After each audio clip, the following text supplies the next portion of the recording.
Bet you wanna bet that I can get you back inside your head before the summer ends and spread a little love.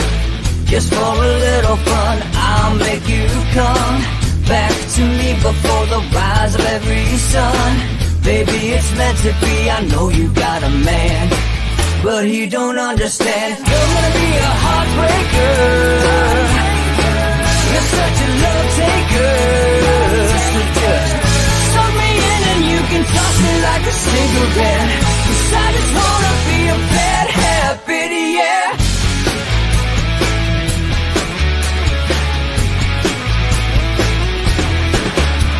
There's rhythm in our love, it's impressive, excessive. You can't make this stuff up. My chest beats, it's restless, wakes the neighbors up above. Yeah, baby, come and show me love. Baby, come and show me love. Because you're gonna be a heartbreaker. You're such a love taker. So just suck me in and you can toss me like a cigarette. 'Cause I just wanna be a bad habit, yeah.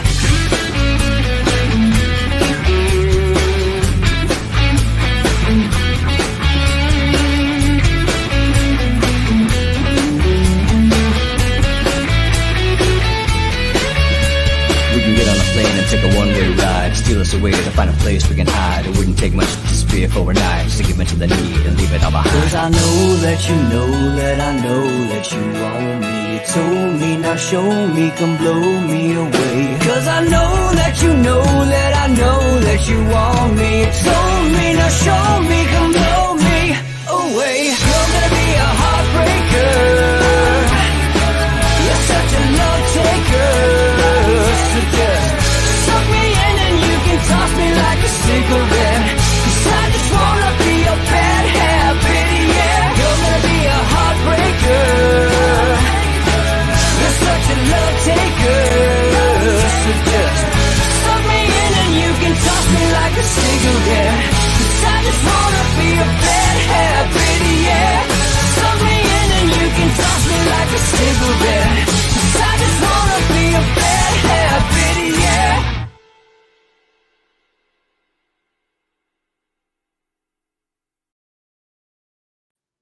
So I tricked you guys with Bad Habit, right? And then what are the odds with Barnes and Baris? Thanks for watching, guys. Thanks for tuning in. All right, it's Wednesday. I got to get right off the jump here, Robert. We talked about this a little bit this morning. Let's. What's your thoughts on the VP pick? That's number one. We got to talk about that. Yeah, I would say, you look at the history of VP picks, there's really only been maybe 5 or so that have made a major impact, in my view, since 1900 in terms of politically. So 1900, I think, Teddy Roosevelt was a bridge from the corporate traditional Republican Party at that time to a burgeoning labor greenback movement within even the Republican Party in the places like parts of the upper Midwest and even New York. And so Teddy Roosevelt was one of the great VP choices for electoral purposes. Really, and then it sort of, there isn't really anybody that really stands out from a vice presidential choice, positive or negative, really then again until 1960.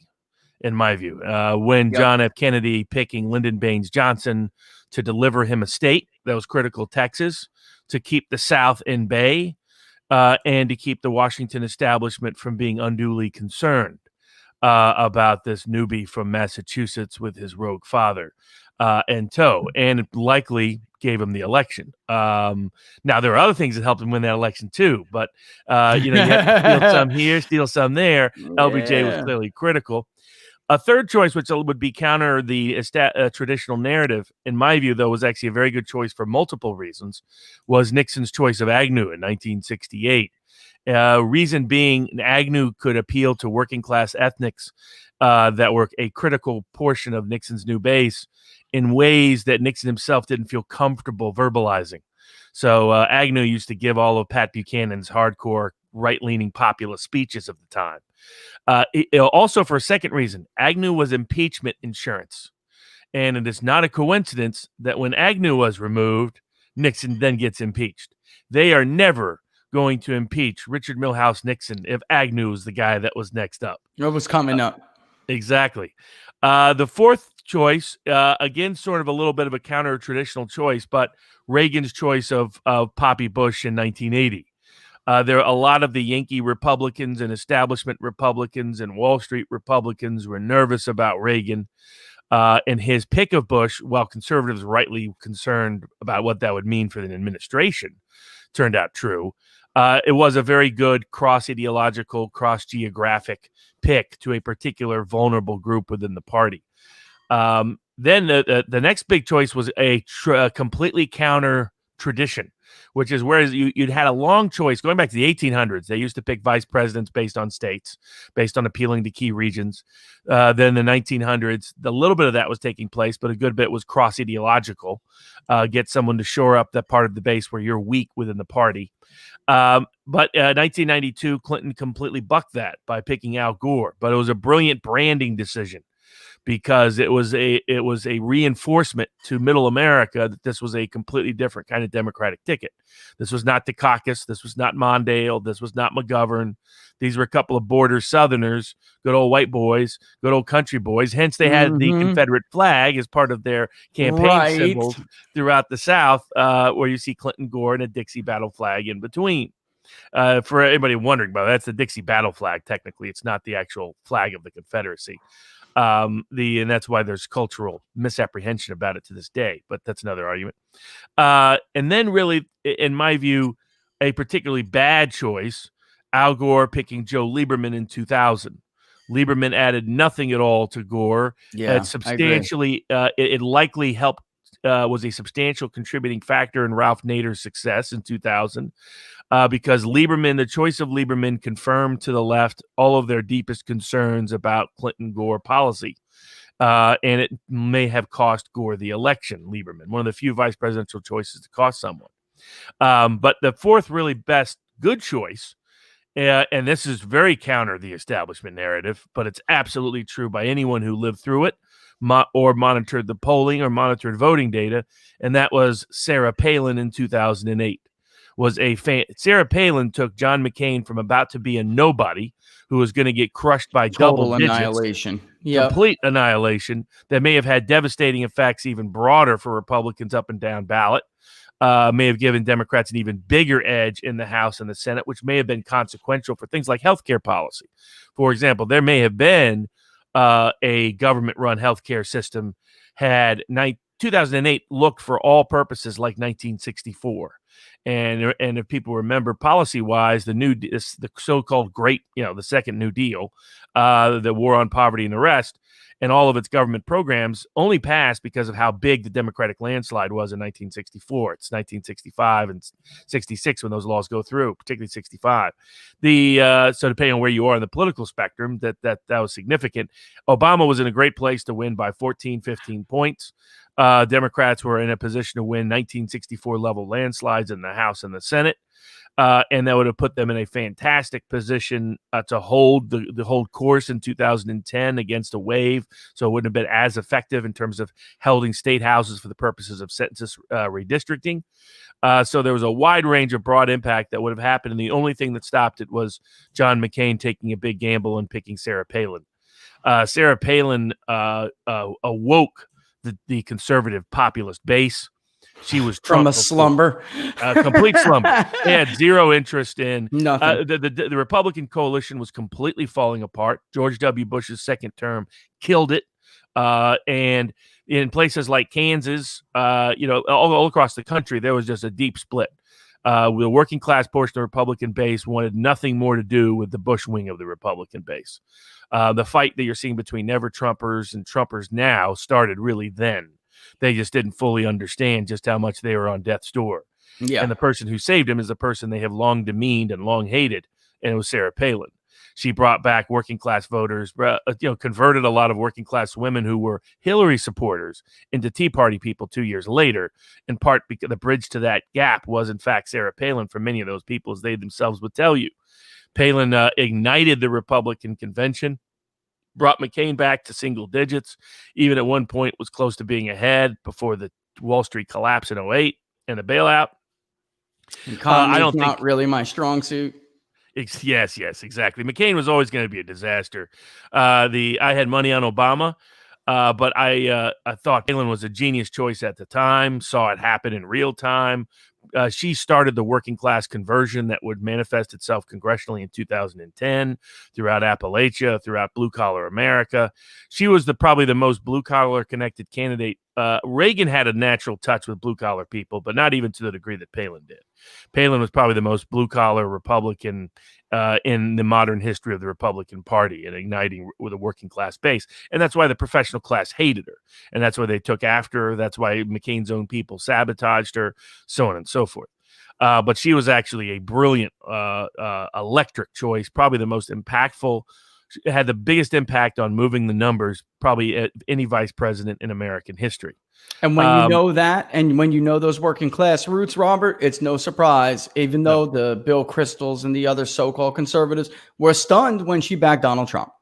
Yeah, it's like they didn't see this coming. Correct. At all. They just like they couldn't understand Trump. They never understood Palin. They demonized her. To this day, they say that was the worst choice ever. Just the opposite. Yeah. Whatever the professional class says, the worst choice usually the best, and vice versa.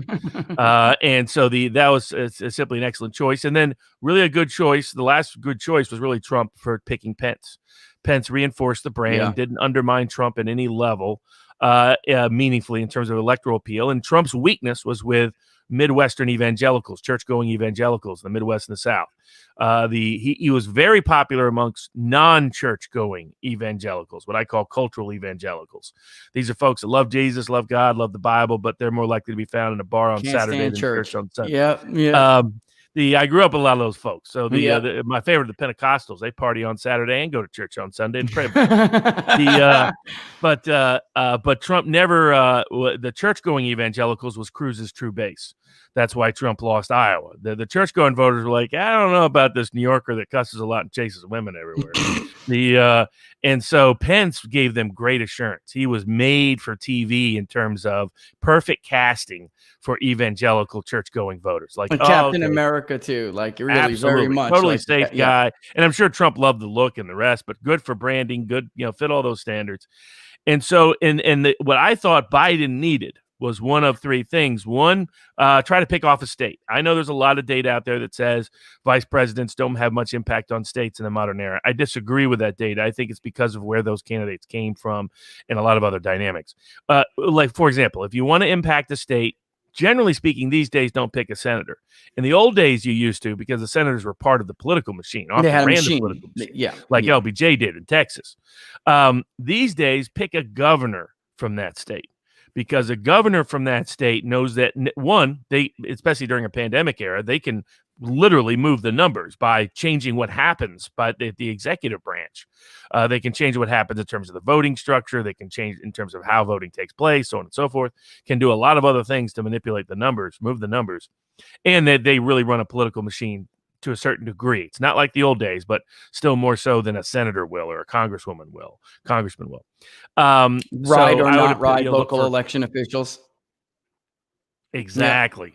So enforce the laws, decide how those laws are going to be enforced. I mean, that ended up being impactful for W in 2000 when his brother was governor of Florida. So all of those dynamics matter. And so I thought, and do it in a Midwestern state.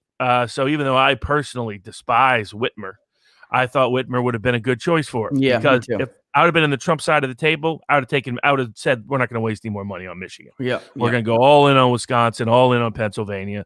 I think they're solid, much better than people think in Iowa and Ohio and Florida, North Carolina and Arizona. I would have just made this a two-state race. A little bit New Hampshire and Maine, but those are smaller electoral votes. The big daddies are Pennsylvania and Wisconsin. I would have gone all in on both states had that happened. But luckily, I don't have to worry about that because Whitmer's not on the ticket. And so I would look that way. The second thing he needed to do was to shore up his base ideologically, if you want the old cross ideological approach. Now, because he is clearly deficient mentally and declining mentally, and I was watching a lot of, absolutely, I was watching a lot of left people are saying it. First, it started out with Alex Jones pointing it out. Then the rest of conservative media started picking it up during the primaries. Then occasionally the establishment media would talk about it during the primaries. Then they dropped it afterwards. Then the first big jump the shark was when it got over to Joe Rogan. Joe Rogan started talking about it popularly, the biggest podcaster in the world. And now it's commonly discussed by left-leaning media commentators, the sort of millennial leftist types, your Kyle Kalinskis, your Michael Tracy's, your Glenn Greenwalds, your people, even your Chick Uyghurs of the Young Turks. People like that are even starting to talk about it. And so given that there was a heightened profile that this could actually be the de facto president, so that put a little bit more pressure on who it was that was picked, that probably counterbalanced the normal cross-ideological approach he would take. So if I was in Biden's camp, I would have focused on picking someone that's not going to rattle the establishment because they all know Biden's brain dead, but pick someone who's going to get millennial lefties out to vote. And recognize that someone like Kamala Harris is not going to lead to a big black turnout. So just being black would not be it. Now, if it was an authentic a black candidate that came from the black community that could go into black churches and really talk the talk, then that might possibly matter. But my view was even more important than that voter group, which I think will be tough for them to generate much enthusiasm with anyway, was target millennials, a lot of whom are millennial minorities. But these are, and that put pressure on a cross-ideological approach or someone that had that kind of appeal, at least at some level. And if I wasn't going to go that route, then I would have reinforced the Clinton Gore 92 routine, and that this is not a wacky Democratic candidate by going someone with go with the governor of Montana, go with someone like that that's really a good old boy, put on a cowboy hat, can do that whole routine, appeal to blue collar, working class, non-Hispanic, non-evangelical, predominantly Catholic white voters in the upper Midwest. Take that path. And there I would have gone I would have done a surprise. I thought there was a 20% chance of a surprise because that's what I would have done if I was Biden. The media is eager for a story to cover for a week. Harris is boring, totally boring. You can see the media was depressed by her pick, even though they're promoting the heck out of her. They knew they're it. Just like, man. I mean, it's the one everybody knew it was going to be. I mean, there's only so many stories we can juice out of that.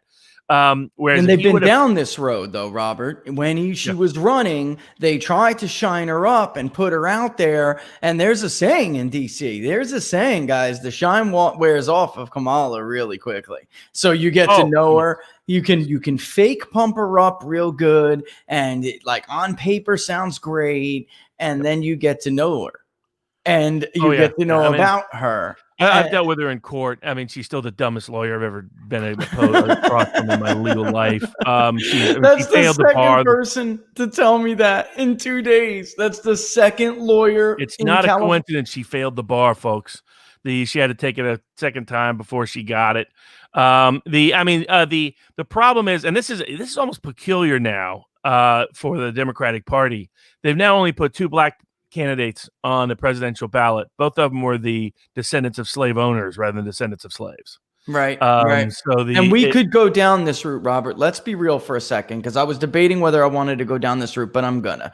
Okay. So for all the people who are going to be watching, looking for clips to pull out, here we go. All right. Get your clicker ready. All right. How are you going to juice? Like you said before, and this is what made me think about it. If they had picked somebody who represented, was part of, had similar experiences, shared the experience of a traditional urban African-American, right? Mm-hmm. That would have juiced up turnout if that was the goal. Yep. What are they going to do when they find out that not only does she share none of those experiences, she is not a traditional African-American candidate, but she doesn't share their faith either. And we're talking about weekly churchgoers. Let's get real for a second, folks. Yep. We're talking about weekly Christian churchgoers. Many in some of the states that want to take over in Georgia, for instance, you need those Southern Baptist, like Black Baptist churches, other Presbyterians too. I know there are. That's not going to go over well because in truth, for those who don't know what I'm talking about, Kamala Harris's and her own family has said this too. It's not like I'm dragging this up like this is some Obama Muslim thing. Kamala Harris has had a connection to the Indian heritage more than she has with the Christian aspect of her faith. She's not a Christian, so that's not for people go over well in some of these areas, Rob. I just don't see it. Yeah, for people that don't know, I mean, Kamala Harris's background is Her father was Jamaican, Indian. Yeah. but descends from one of the most prominent slave owners in Jamaica. Right. She was raised by her mother, who came from India. So that's why she was raised in Canada mostly. She was born in the United States, but mostly raised in Canada. So she and grew up initially in Berkeley. So she is not so like Obama, but here's the key difference. Obama really made great efforts for about 15 to 20 years to get ingrained within the Black community of South Chicago. Community organizing, So absolutely. even though he didn't grow up in the African American culture, he knew that was a weakness, and so he made great efforts to learn how to copy it. And he's a great imitator, fantastic. He can blend in almost anywhere. He's a chameleon in that sense. Always has been his whole life. And that's why he can look like many different things to many different people. But I mean, a lot of my conservative friends were critical of it. I always said I respect that skill. Yes, talent, he's got a talent. Yeah, he's got pure a and simple. It's whether great. you hate him or whatever, that's just good old fashioned talent. It was like Billy Boy. I mean, Bill Clinton is the great focus group description between Bill Clinton and George W. and Poppy Bush was the first husband that they knew was never going to work out. Bill Clinton was the second husband they knew they never should have married. Was the way women but they couldn't help themselves. Obama was so Obama has, even though he's faking it a lot of the time, and sometimes people pick up on how he's faking it, his sincere effort to ingratiate himself within the traditional Black church, within the traditional urban Black community, particularly. And he was very representative of the Black professional class, because and then through his wife, Michelle, Michelle is deeply rooted in the Black community. That's where a lot of that anger comes from too. That she occasionally suppressed, but couldn't always keep it down. Whereas Kamala never was. So Willie Brown taught her a lot, and she did learn a lot. But San Francisco has a very little Black vote. That's right, and it's a white liberal machine, Robert. Exactly. She didn't have those experiences. That's what I mean. And and you could see she tried to fake it when she went on the Breakfast Club and asked whether or not she had tried weed, whether or not she smoked weed. And I said, but it's true. The New York Times, everyone else, they're running with the headline, first African-American woman on a VP ticket.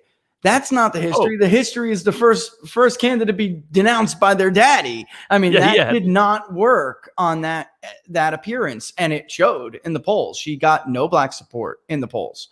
None. She never made it to votes. The Black professional class was always her base.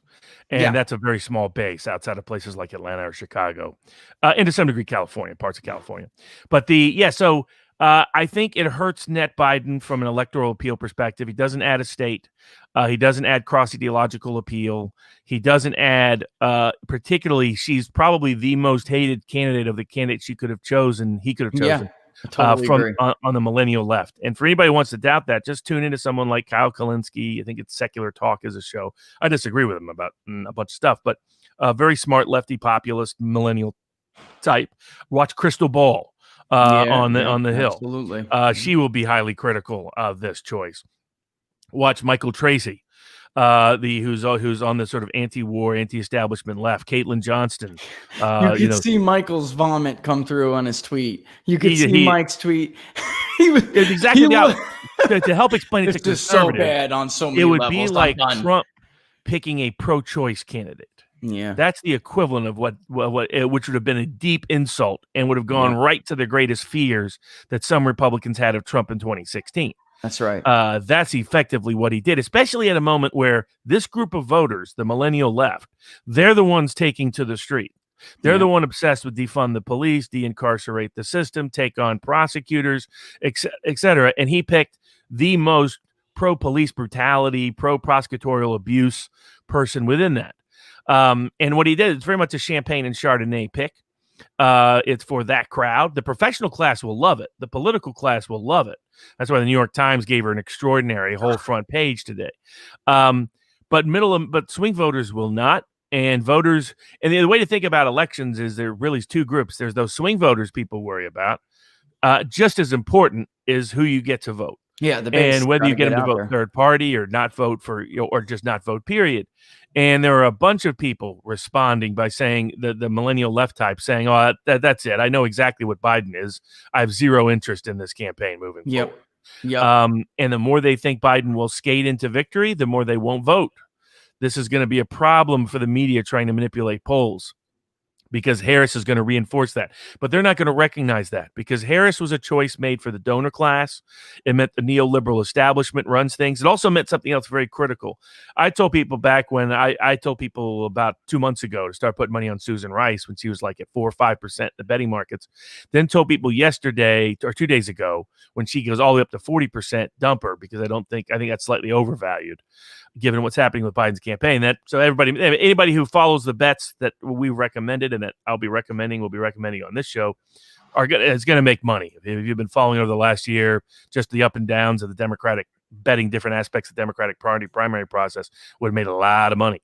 Would have made money on this last vice presidential run, and we'll make money over the next course of this. We'll talk about House races, Senate races, and just on Predictive for people who want to know if you can't get overseas. Predictive still has a lot of markets. It's $850 per market, but you can bet as much as $100,000 over all the different states and all the different options you have. And we'll be giving recommendations out so people can make good decisions. People on average have more than doubled their money just following any of the bets that recommended over the last 4 years. And should make a lot more hardly than that move the headline, Robert. It's hardly in the betting markets. I know some people are like, oh, look at Biden's up a little bit. Look on electionbettingodds.com, Biden's up less than a point and Trump is down less than 7/10. That actually, from the last show last week, folks, if you remember, Trump was creeping up, actually, because he was abysmal during the last show last week. I think he was 30 or something. It was bad, and he was creeping up to 40. Well, as I like to say, he was at Ronald Reagan 1980 levels. He was at Reagan 80 Reagan levels. never got above the 30s until late fall, and he was creeping up to 40 before this announcement. It looks to me that all it managed to do was stop him from crossing 39, and that's so far. That's all I've seen. And there's just the rally effect, because is always going to be. Right. And the media helps that. They do. Especially, yes, because the media will propagate it like crazy. I don't think they'll get anywhere near the bounce that Clinton Gore got. That the two greatest bounces in the modern polling era for vice presidential picks were Clinton Gore in 92. Yep. And though the media wants to hide it, McCain Palin in 2008. Palin was a big bounce. That's right. Massive bounce. I mean, he was getting nowhere. I mean, in the tracking polls after the first night of the they were surprised that they weren't getting anything even from the Republican convention that week. And then he announced Palin. Lipstick on a pig. That's what did it. It was amazing. He was down to 5-6 points. He was within the margin of error. He went from double-digit deficit to margin of error, which normally you get about a 3 to 5 point bounce out of the convention, not a 5 to 10 point bounce out of a convention.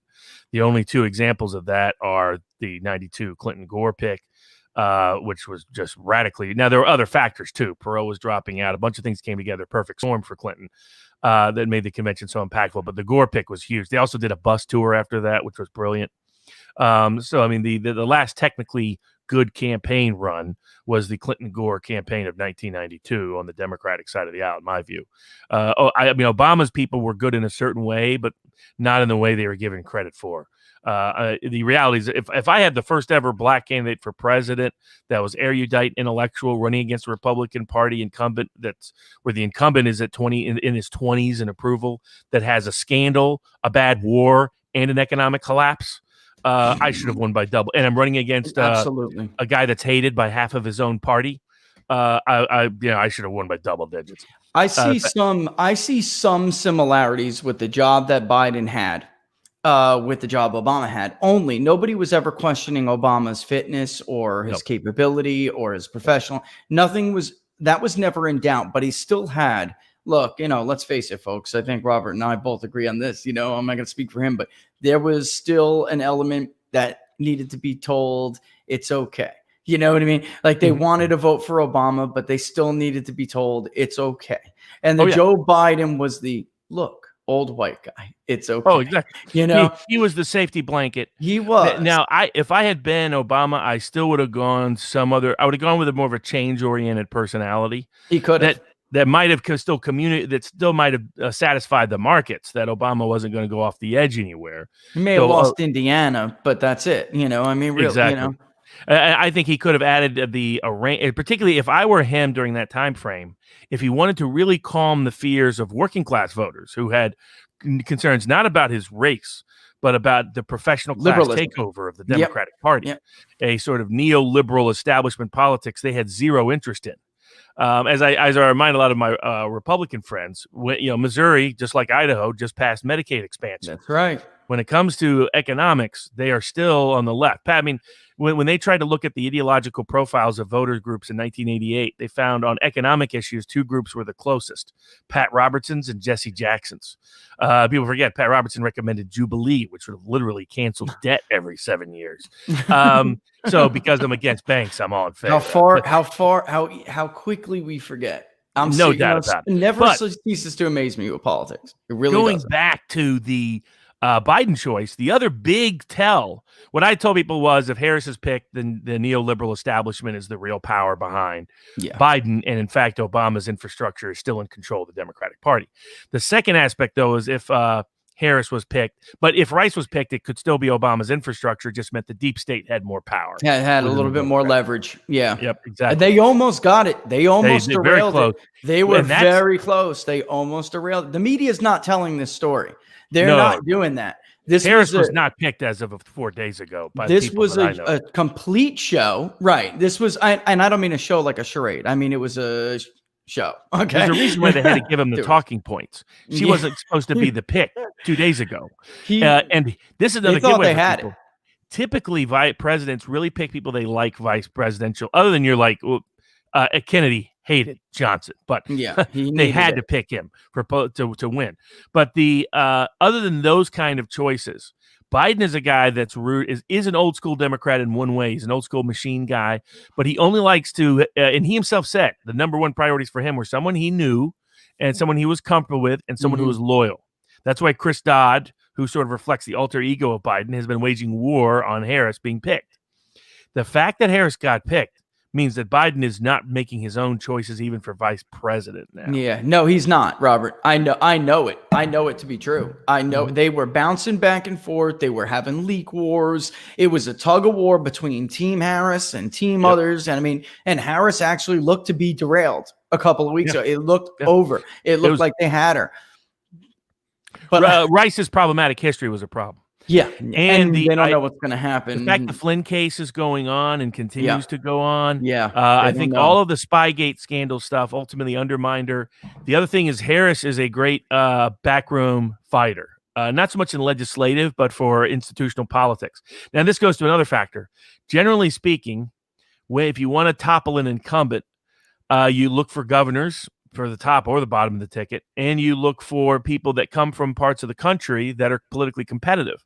The other problem is this will be the first time, I think, ever that you have both parts of the ticket come from parts of the country that have frankly never been competitive during their political lifetime. That's right. That's right. They were basically handed these races and never had to do. I mean, Harris has no idea how to win a tough race against them. Absolutely not. And when in the one race she did have that was tough for DA, she broke the law. They're not a law, but it's a pledge. You're not supposed to raise that much money. And when she won for attorney general, the fact that it was even in close in California, a state that leans Democratic by 30 points. Yeah, she won by 1 point in 2010. Yeah, that's right. I mean, that gives you an idea that was not supposed to be a competitive race at all. Now, by the way, that was because her Republican, very smart guy, came out and endorsed marijuana legalization. And she made fun of it and laughed at it. Yep. He was way ahead of the curve in California than she. That gives you an idea for how tone deaf she is. Yeah. Also, she's completely rooted in to understand her politics. Like Obama, Obama learned his policies or learned his ideas maybe in Hawaii and Indonesia, but learned his politics in Chicago. Yeah. Harris learned her ideas growing up India, Canada. That's why you get the temperamental disposition she has, which but learned her politics in San Francisco. That does not translate well to the national stage for an election. Yeah. Her debacle of a primary campaign proved that. She entered the primaries as the betting market's favorite to win because the neoliberal establishment was completely aligned with her. Along with their data analyst gurus. With do you remember that? You know the article I'm talking about. Not a single shred of empirical evidence to back up his claim. No. He who shall not be named writes this article about how Harris, just demographically will have the strongest coalition and she's going to run away with this thing. It was the biggest load of baloney. They probably asked him to write it and he did. I'm serious. It was there was no evidence. From what? You got that from 2016 Senate race? That's what you got that from? and one almost lost race for attorney general in the state. I mean, it was such a joke. There was never any other data points throughout the rest of the country. And then once the country did get a good look at her, it was over. And the shine, it wore off, man, real quick. Well, and that disposition comes across on the stage and in front of voters that you were just mentioning. And it is horrible. In Florida, I'll tell you, the Democratic primary that we were polling in Florida, obviously, was the number one. She was the most unliked one. That includes Elizabeth Warren. And, she fell apart shortly thereafter. But her campaign was in complete disarray. Well, let's not forget that. The New York Times, the glowing article they just wrote last night and then into the morning about the coverage they're giving her, that really stands in stark contrast to when her campaign was over and they were talking about how our family was pillaging the campaign and it was just becoming like an enterprise instead of an actual campaign. I mean, it was bad. It was bad. Can't run a campaign, Robert. You can't run the White House. You know what I mean? That goes to another extraordinary flaw in this particular ticket, is that historically the great utility of Iowa and New Hampshire has been that it really tests the mettle of candidates in up front, when they're under a microscopic view, where they can't be controlled with television advertising, they can't be controlled with just doing press conferences and debates. They have to interact and interface, and it measures their authenticity. It measures their honesty, even if they're not really authentic or honest. If they're able to their admit ability that, to pretend, exactly, to where people are persuaded and think they're honest and authentic. And so Trump's great genius was doing things like misspelling words and the rest to make him look authentic. Because otherwise, like, how does a reality TV guy make people think he's truly authentic? He just misspells a word. The media hates him for it, and everybody's like, "Oh, I misspell words. He's just like me." No, he went to Wharton. He's not. He's not like you. He's not like us. Right. But that's eternal credit to Trump, a master persuader. But that's the utility of Iowa and New Hampshire, really. It's not the demographics of Iowa and New Hampshire. It's when they see you up close and personal, what do they think? That they're a really good measurement because they're a forecaster. They're telling you this is how this person's going to play by the end of November when they have to go through all of the election battles. People are going to figure out whatever it is Iowa and New Hampshire figured out about him when they got to watch him for 6 months up close. And what's unique here is you have both candidates being completely rejected by both states.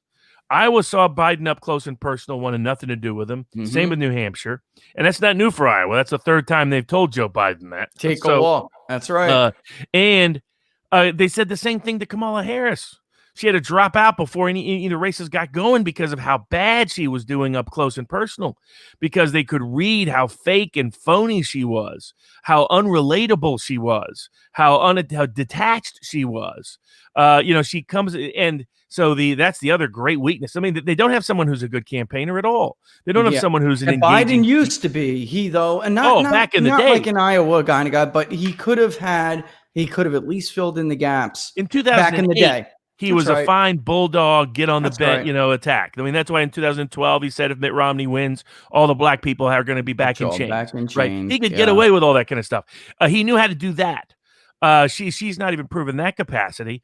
But at no level are those Iowa and New Hampshire are red flags. They're alarm signals to the Democratic Party saying these candidates don't play well up close and personal. Once you really get to know them, that's what people are like, well, how did Palin do, in my view, so well? She was from Alaska. She had won in small towns over and over again. She was embedded within the working class. Right. She was the mayor of Wasilla. Come on. She understood working class voters intuitively, instinctively, in ways, frankly, that Trump had to train himself for. He spent 4 years listening to Alex Jones and Michael Savage and talk radio and Breitbart, and Gateway Pundit and those kind of places to learn how to the language and the lingo. And then he mastered it once he got going. I'll give him credit. It was like, the second greatest book is The Art of the Deal. The best, of course, is the Bible. The Donald Trump 10 years ago, you wouldn't have heard him saying that. God bless him. And the rest. So but he had to learn that trade. He had to learn that craft. Now he's always been a master salesman, so no surprise there. But usually, Jimmy Carter came from a small town in Georgia. Bill Clinton came from a small town in Arkansas. Mm-hmm. These are people who knew how to connect. When you nominate, and W, to his credit, learn the gift. because on paper he would not have it. But that's why he moved to Texas, or was partly moved to Texas, but why he leveraged his political career in Texas. He was better than Yeah, Jeb. he started out there. Yep, that's right. Exactly. Jeb Bush, his presidential ambitions were killed long before Trump called him low energy.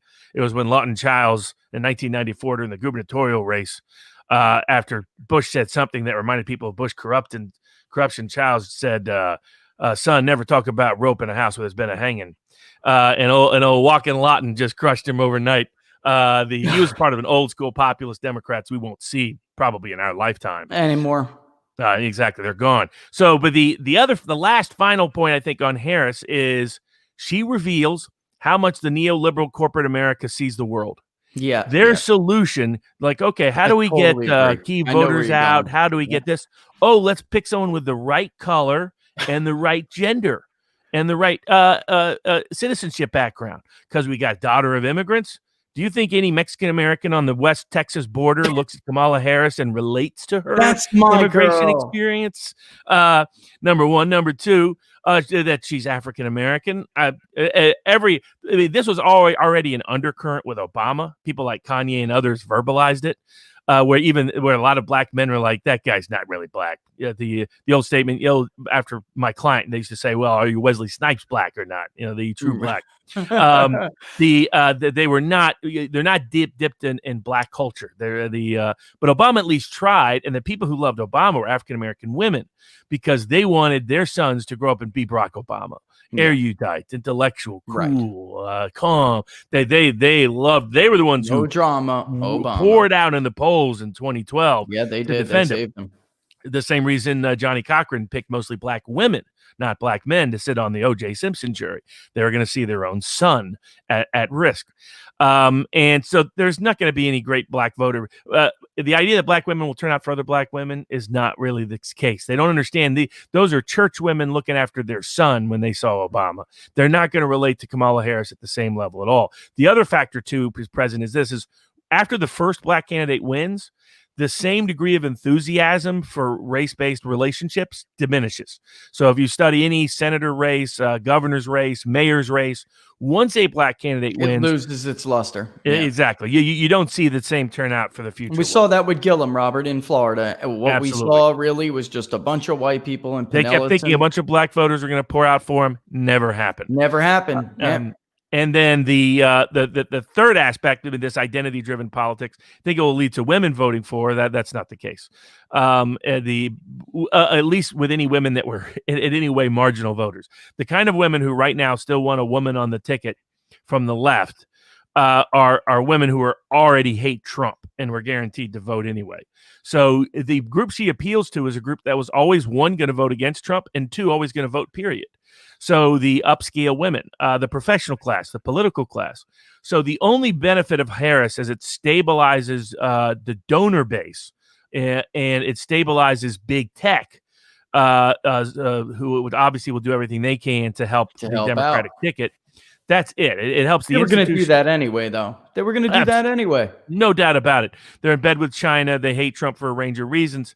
And in that same capacity, the other aspect of her campaign is I think it helps focus Trump because she reinforces the criticisms he had of Hillary that he was not making enough of with Biden, which is corruption, fraud, hypocrisy, fakeness, the war loving. She has the weaponization of the prosecutorial process. I saw some conservatives say, "Oh, don't criticize her for being pro-cop." She's not pro-cop. She's anti-cop. She's pro whatever wind is blowing. Exactly. Well, what she is pro-abuse of the prosecutorial office. Yeah, she wants to politicize it the way the Stasi and the Soviets did. And she did throughout her entire career. And I was telling people, this is just like Hillary. Trump gets to outflank Harris from both the left and the right. He can do it from the right because she supported defund police operations. She only wants police that are politically loyal to her cause. So any police that aren't, she wants out.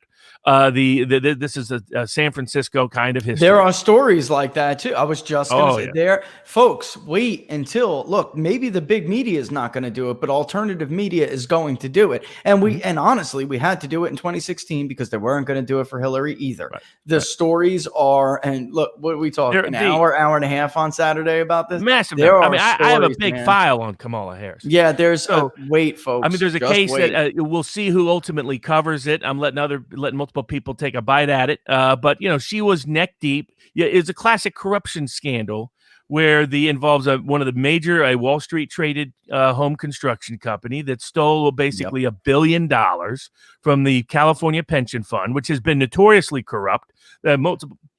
Just recently, another high-ranking California pension fund employee had to resign under investigation. It's also a company that's connected to enriching the pockets of Pelosi or enriching the pockets of Feinstein. One reason that people wonder, why have they never seen Kamala Harris's husband? A big reason is because Kamala Harris's husband is a corporate lawyer. He's a white guy. He doesn't add anything to the appeal of Kamala Harris in any kind of political way, and will raise some questions about how she got so rich, how they got so wealthy.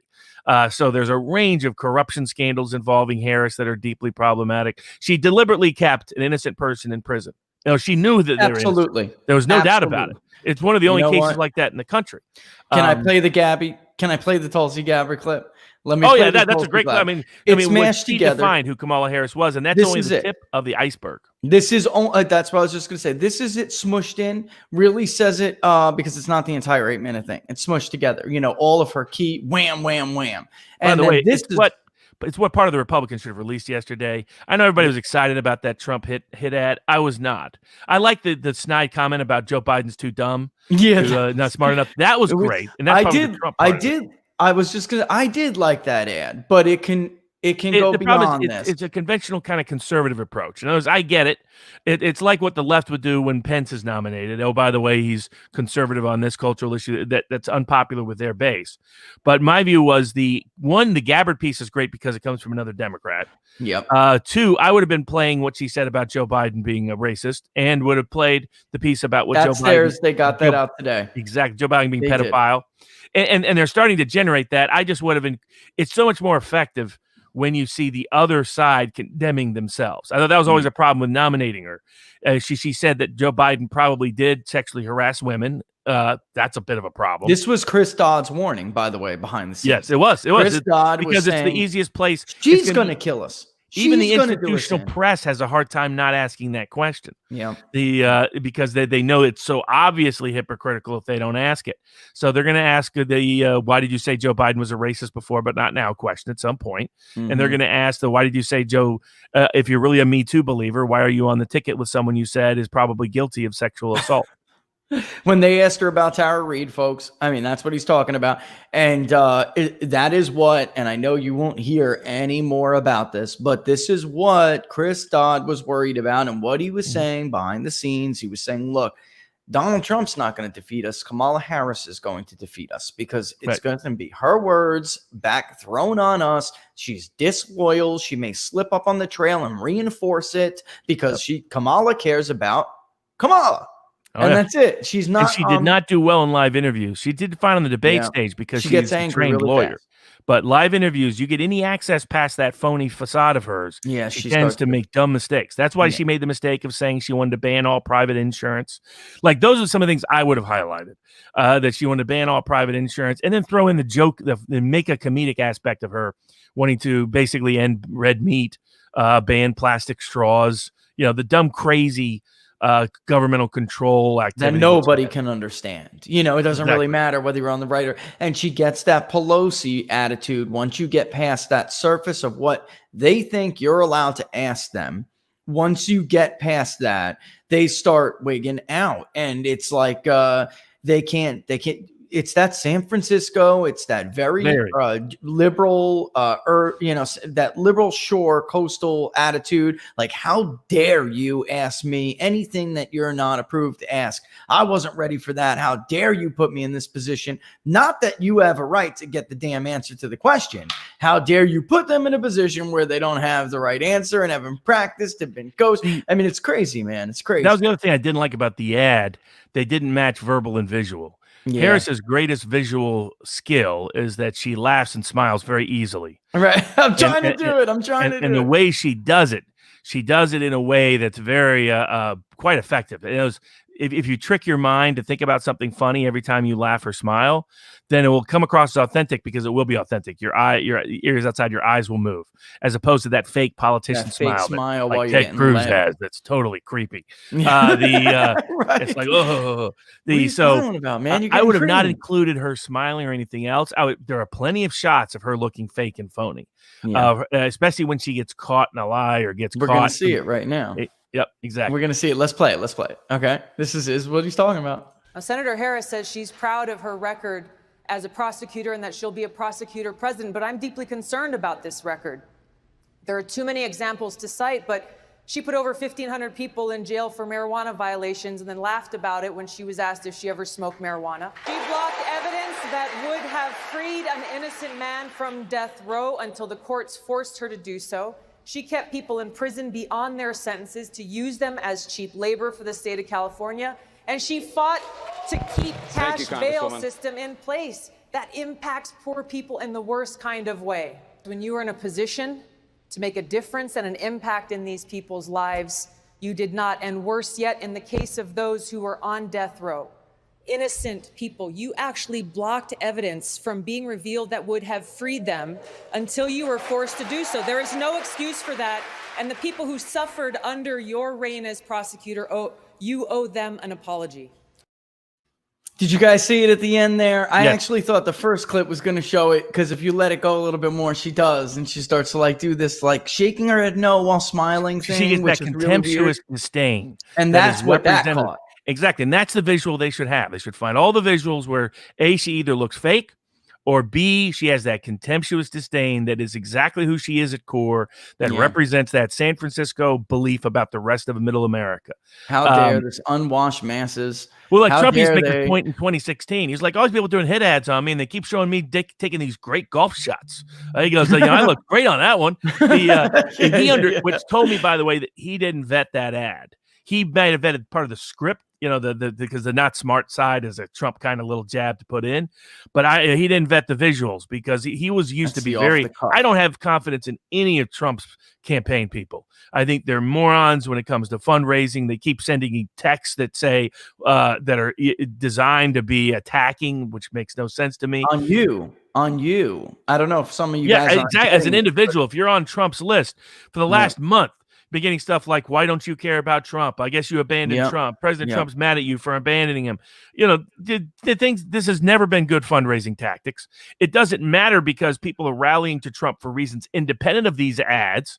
So one of my all-time favorite films is Wag the Dog. A brilliant film, multiple levels, written by David Mamet, my favorite screenwriter. Great film if people want to understand how politics really works sometimes. But part of that, throughout that, there's a Hollywood producer creating a fake war as part of the movie in order to get this candidate reelected.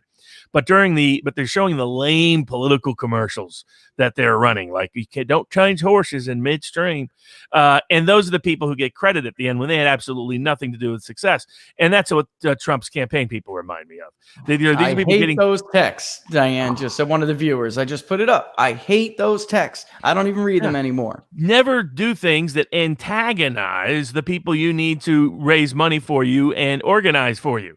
And they're doing that routinely, and they would even brag about it and respond harshly when people like Kurt Schlichter and others were like, quit sending these. I know. He did that, and they snapped back at him. Yes. They snapped back. Oh, we raised this much off it. Well, congratulations. No, that isn't why you raised it, you dimwit. You would have raised more if you would have not done that. Right now, you have 100 easy ways to raise money. You just send them photos of Seattle, send them photos of Portland, send them photos of Chicago, send them photos of New York. Should have gotten a text by now that Kamala Harris said she would give Congress 60 days to abolish the Second Amendment. And if they didn't do it, she'd do it by executive fiat. Oh, you have some great statements from her. That she's going to give free, the same thing as Biden, free health care. But she took a little bit further. Free health care for illegals. Really, she raised her hand. Free college for illegals. because she made that clear. It was on that Bernie bandwagon when she was trying to steal some of Bernie's vote to win. Thunder. Yeah. And no guns whatsoever. That politically motivated prosecutions are great. And so there's the Flynn issues you can raise money on, Spygate issues you can raise money on, the riots and looting you can raise money on, the crazy orders being issued out of California in general. Whether it's forced vaccinations, all kinds, shutting down your business, all those things. She's in favor of all of that, of the worst aspects of nanny statism. With one of the biggest, easiest ones to raise money on is the gun control one, which you can use between the New York. It's another black Democratic female attorney general in New York who's trying to shut down who fancies herself a mini Kamala Harris, who is trying to shut down the NRA entirely through the New York lawsuit. So, and like you look at things like vaccinations. So as sort of a bridge to that second conversation. Historically, vaccines since about the 1970s. Now, if you go back before that, vaccinations were controversial from really the 1700s through the 1960s. That's in part because even polio vaccine had some disastrous consequences early on, some bad batches and things like that. But particularly beginning by the mid 1990s, when they passed the vaccination laws that removed it from jury trials in the United States. For the most part, the success of the polio vaccine, the success of other vaccines led to widespread acceptance to where now you have somewhere between 90 and 95% of people will support getting and do, in fact, get a vaccine, even for their child, or particularly for their child. What is extraordinary is in the past 3 months, opposition to vaccines has grown from single digits to the mid-30s. I just put up the Rasmussen one, too. That just came out, I think, 6 days ago. People were gung-ho, Robert, a month ago, 2 months ago, to get the coronavirus vaccine. Now, the headline is Americans are less eager to get the coronavirus vaccine. But you have less than half of the country saying they're not going to. There's less than half of the country saying they're definitely going to go get. That's right. That's absolutely right. And by the way, we said this was panic driven from the jump. We had said that because I don't know why every year somebody hires us to ask about the damn flu shot. All right. I don't know. It's weird, but it happens. And it's not uncommon for maybe it's like 4 in 10 say they're going to get a flu shot, and then that actually winds up panning out. Right. In coronavirus, the case of the coronavirus, it was just fear. Media fear. We don't have fear over seasonal flu, like we have been, but like has been driven through the coronavirus story that had, the headlines we've seen over the last few months. So it was not surprising to see it jump. Now we're starting to see what is essentially a reversion to the mean, what it was in the flu, so which is weird, but people weren't afraid. The fear is growing, I think, is like really completely. I think 3 things have happened. One is those people worried about the panic and how basically as soon as the pandemic became a pretext for politicians to have a power grab, the people who worry about politicians exercising a power grab became heightened in their concern. The second aspect is once Bill Gates made it clear this was a personal obsession of his. And the people that dug into Gates saw that Bill Gates is probably more responsible for governmental response to this pandemic than any single individual in the world. He deliberately decided to infiltrate public health about 10 years ago. And in his view, he's saving humanity. If you research his views, those views are rooted in Planned Parenthood. So you can understand where that tends to take its direction. But he believes vaccines are a cure-all. He believes that will lead to dramatically reduced population over time. And he has long said that a pandemic would be the best way to get public acceptance of more vaccination, mass vaccination. Yeah. Now, then the third issue is people get specifically informed about this vaccine, which is that, I think the anti-vaxxers have long got a bad rap because the perception the press creates of them is that they just hate vaccines. And that's completely false. And they're uneducated. Exactly. Uneducated, crazy people who want your kid to get infected with polio. If you dig in, almost 90% of them still support vaccines. There's a certain vaccines they have skepticism towards. Almost all of them historically were extremely pro-vaccine. And what happened is their child usually suffered a bad consequence that they associate with a vaccine. And that's what put them on a whole movement of investigating vaccines, because our legal system is bad in the States. Every other drug requires certain levels of testing you can sue for, requires certain levels of informed consent. One exception, vaccines. Yeah. Vaccines, you can't sue in court for. The number one, number two, people generally don't get informed consent. Like if you sat down with most parents and said, by the way, there's a 1% risk of this terrible thing happening if you get the vaccine, whereas probably it's the same level or less risk you get this disease if you don't take it. All of a sudden, your declination rate would probably jump to 30 to 40% from the 3 to 4% it's at. So for that very reason, they don't give informed consent for the most part, and you can't sue about it. Nothing you can do about it. If they accidentally dose your kid 3 times over, you can go to a vaccine court and get a certain kind of remedy from hearing examiners in Washington, but it's nothing like you would get from a real jury trial. So that's why they became vaccine skeptical, is they're like, well, we should treat vaccines like any other drug, not treat it like a special holy drug just because it suddenly has the word vaccine attached to it. Yep. And the other component with that is the people who've been joining it is people who've simply been researching flu and coronavirus vaccines, which is that flu vaccine often doesn't work at all. They don't work. And it's because the flu keeps mutating. So the vaccine and people often don't know this, what goes into a vaccine. I always find people are shocked when I tell them, oh, by the way, they come from animal parts and other things like that. And also, by the way, they're trying to give you the virus so that you don't get the virus. It's live. It's live, which they don't understand. That's the only way that works. And particularly with a flu vaccine, because it mutates, and even more so with we have never had a successful coronavirus vaccine in the history of medicine. That it mutates too frequently, too easily, too quickly for us to have a successful vaccine against it. That's why we don't have a vaccine against the common cold. We have one against the flu because we're tracking certain subspecies of the flu that create the flu that are old strains, including the Spanish flu still circulates. Well, I mean, you had the pleasure of the swine flu, so it was a variation of it. Somehow there was none of this media coverage back then. I don't know how that happened. It's strange, even though I got it because there wasn't enough beds. I got it because could you imagine if that happened with Donald Trump? And we're still less than 10% of the total cases of coronavirus. I think it did happen in New York. I think they were deliberately putting people in the coronavirus ward in New York, presuming they had it, and then hoping they would effectively get it by sticking them in the same ward with people who did have it, so they could drive up the numbers to justify the power grab. And the nursing home things, man, the nursing home. It's the only explanation for the nursing home component. I can't. The CDC had told people before those governors did it, the CDC had already said, don't do that. Don't allow them to come back into the nursing homes. And yet they did it anyway. Yeah. I mean, just incredible. And at some point you have to say it's kind of deliberate. And, like I said, this really is a Bill Gates virus. He has a weird obsession with limiting the number of African people in the world. It just happen to be black, I guess.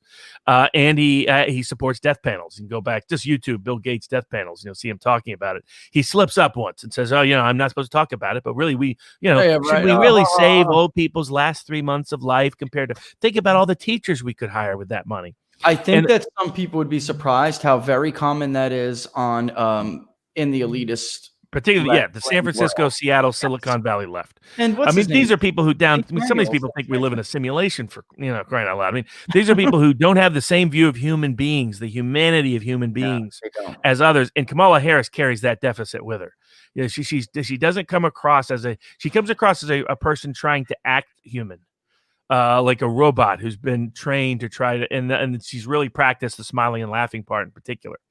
When she gets into trouble, she'll smile and laugh. Yeah. And the only time you see her true side is when the contempt side comes out. How dare you question who I am? Yeah. I mean, this is someone who, by definition, violated sexual harassment laws to a certain degree. The whole point of sexual harassment laws was that you could not, through a sexual relationship, gain an economic or professional advantage. That's how she got her job and career. That's why you're seeing all the innuendo jokes about Kamala Harris. So Obama made the interesting choice to say Biden really nailed it when he picked her. So some people are tone deaf.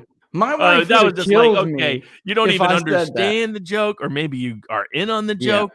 Because I always wife think would have killed me, man, if I said that about it. Are you kidding me? Because she completely. would have saw right through it, and she would have been like, "Oh yeah, snip," Exactly. Come on. So Come I on. mean, for people who don't know, Kamala Harris, so she's from Canada. She goes down to Howard. Then she goes and gets into, by the way, she tried to get into Berkeley, I'm sure. She ended up at Hastings instead, a different law school based out of California. Good law school, but not the academic credentials of the others. And she quickly became the mistress of the married Mayor Willie Brown, who was the long time Speaker of the House in California. But I personally like Willie. Me too. He's old I'll school. be honest with you. He understands backdoor politics, backroom do politics too. like nobody's business. He promoted, he is single-handedly responsible for Kamala Harris's political career because Feinstein, who otherwise controlled the Democratic establishment by that point in San Francisco, there were two great centers of power, Feinstein and Willie Brown. There was no Republican base of power. It was San Francisco. I mean, San Francisco is a city that voted more Democratic in 1972 than it did in 1968. I mean, that was the trend it was on. It thought McGovern was a great pick. So and so that's the environment she walked into. She used a relationship with Willie Brown that he promoted her. She became district attorney. She's actually often been at war with Feinstein because she came from the Willie Brown political machine in San Francisco rather than the Feinstein machine. But Harris has an overlapped appeal to the same group. It's very much the Champagne and Chardonnay crowd who mostly And that's what she wanted. That's tactics. what she wanted. That is what she wanted. Just so people understand, she wanted that base. And Willie, it's the new base of the Democratic Party. He was smart enough. Yeah, he had been around for a while, but he was smart enough to know that that's what it was going to turn out to be. That's just how it was going to go. And he is single-handedly responsible for her rise. He is. No doubt. And even when they But she used the sexual relationship to do so. I mean, it's like that's supposed to be the point of sexual harassment laws is that people can't use sexual relationships to gain economic advantages over, for example, in her case, female competitors. And yet that's what happened. It's like, how are we in a Me Too era? And we just are, and the whole media is celebrating someone who used a sexual relationship to gain an advantage. I would tell the Trump campaign, at least the immediate circle, the Trump campaign, not even to bother with that. My own personal opinion, I would. Oh, yeah. But as a dad, let all the innuendo go with all the innuendo. Let all the jokes go with the jokes. Yeah. But as now, a father, Trump, I don't want my daughter looking up to that. Oh, as a no father, doubt about it. Are you kidding me? I mean, no way. Exactly. I mean, the amount of, it's going to be like that late show with that Scottish guy, where everything was always innuendo and the comedy jokes and the rest. There's going to be, so Cernovich was having fun with it. Oh, Conan? It was after Conan, so he was on. I saw Cernovich it was the late show. Scottish guy, Craig something another, but he was the master of innuendo. He once did a White House press correspondence speech. Did a comedy thing. So but it's going to be like that. There's going to be tons. I saw James Cernovich Woods making those funny. I'm deeply offended by that. Yeah, Cernovich had fun, and then there would be another innuendo and another innuendo and another innuendo. Yeah. The problem is you never want to be a joke. It's one thing for people to laugh at you from not understanding you, like they laughed at Trump, etc. But you don't want to be the butt of the joke. The butt of it. Yeah. That's a different dynamic. At some point, I know Trump's not going to be able to help himself. Particularly if he's on the rallies. Come on, he's going to say he's going to slip something in there somewhere. He's gonna. Yeah. So but yeah, it's just, James Woods always been, I thought, a little bit over the top with it. His criticism of Kamala Harris, because it comes across a little misogynistic at times. He's exactly the wrong person to do that. Yes, right. Yeah. He's exactly. Just have fun with it, and point out the hypocrisy in a Me Too era to be supporting and celebrating someone who the Me Too era is supposed to be about. We want to promote merit. We want to promote harassment, not reward it. Not reward someone who's not reward anyone misusing sexual power to obtain economic power. Yeah. That's the point. And then while it's often the focus is on the man, I don't know why it shouldn't be any more. Legally speaking, what she did violated the law in my view, because it's not supposed to be, well, it's okay if it's consensual, there's sexual discrimination that takes place, because she got the advantage that was supposed to go to other women. And even after the relationship ended, he continued to lend the parts of the machine. I mean, there are critical testimonials. He's been a key guy. Yeah.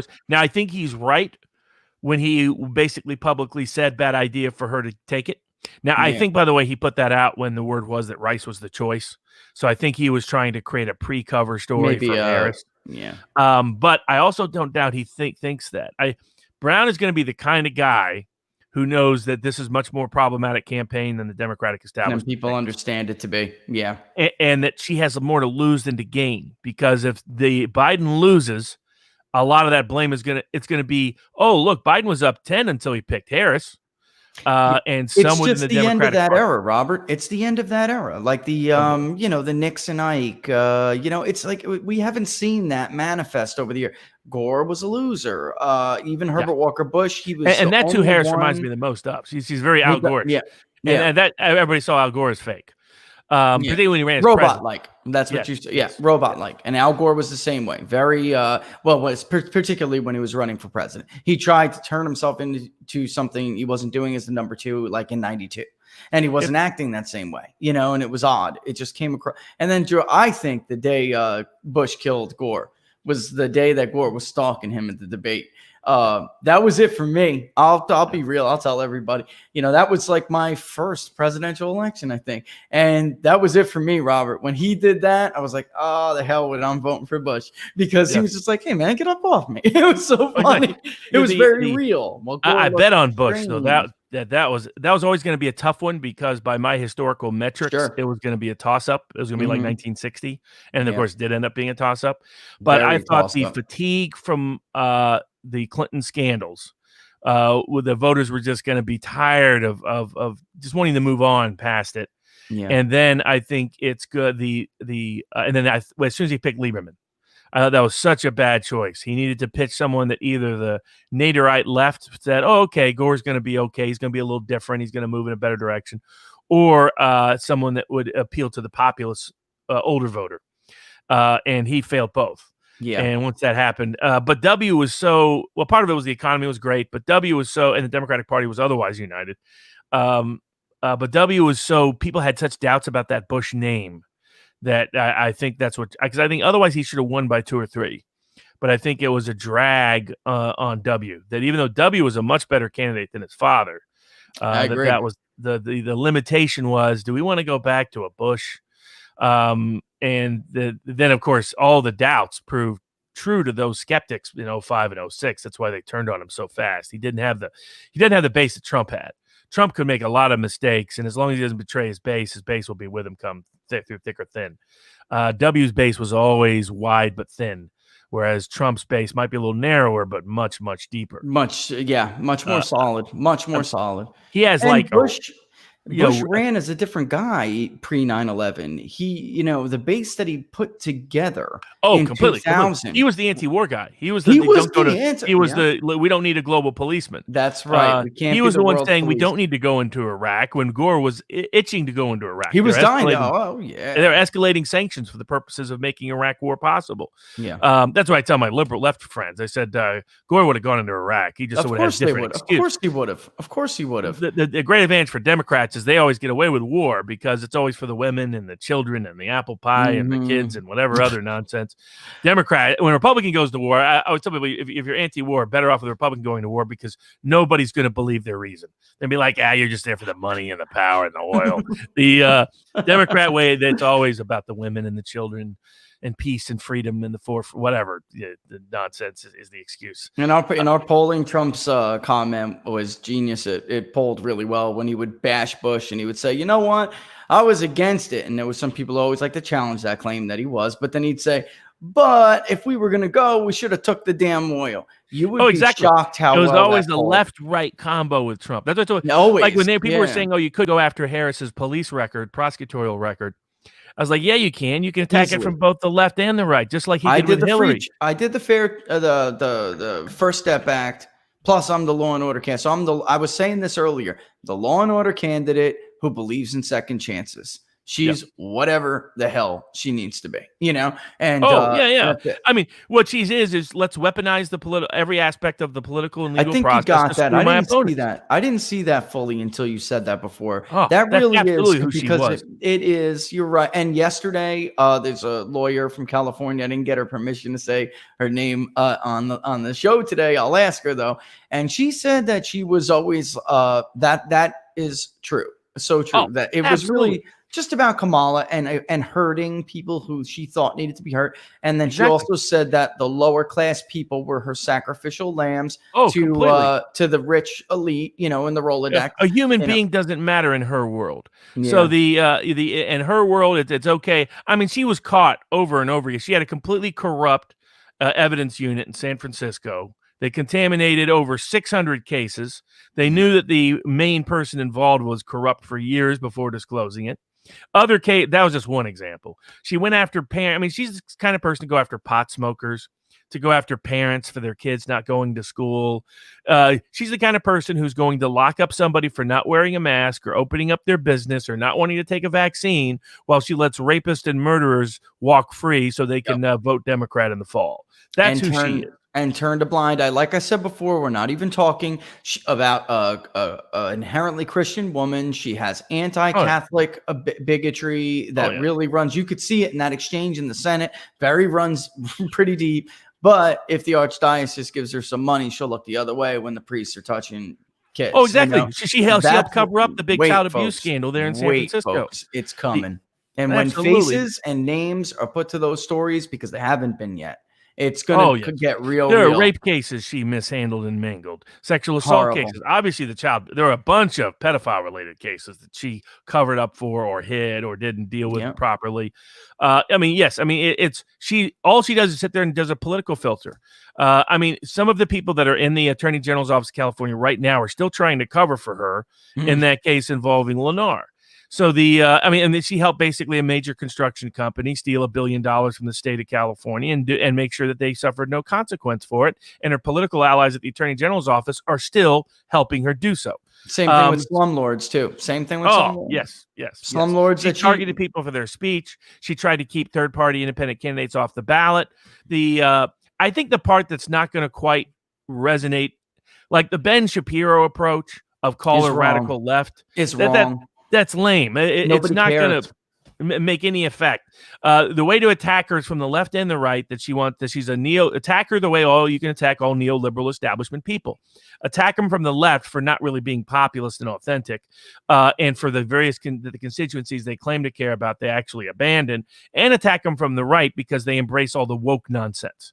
Yeah. So they embrace identity politics. They want to what we want is an honest police force. It's not so much about always defunding the police. It's about making what they really want is accountable. Exactly. The left is not going to literally not have no police. They just want a secret police that they control. Their idea of defund the police is defund an honest police, defund an independent police, defund a nonpartisan police. That's right. They want to. She's happy to align with gangs. Like, for example, I mean, true anti-crime work is focusing on gangs. So that gangs are the source of most of the violence, et cetera. Yeah. Not focusing on potheads in San Francisco. She focused on not focusing on school truants who aren't getting their daily dose of indoctrination in the local San Francisco public schools. Not trying to put poor parents in prison because their kids have decided to opt out of the system. That's who she was. So and that's the way to understand her. She's not let's saw someone say, "Oh, you can't attack her for being too law and order." She was never law and order. In her order, the law didn't apply. It was Kamala's law. So and that was all politicized, all weaponized. So I think politically, that the polls over the next 3 weeks are going to be useless because we're going to between the Kamala hagiography we're going to see from the media for the next 3 days. Then that flows into the Democratic National Convention, which they'll promote the heck out of. And then we'll see how they deal with the Trump convention, whether he's able to get a counter bounce. I think it's tough for him to get a bounce without having a real rally. Yeah, I'm wondering if we're going to get any real bounce. I'm with you on the fact that I think they'll get Biden. The they'll pad his numbers up to 10 plus.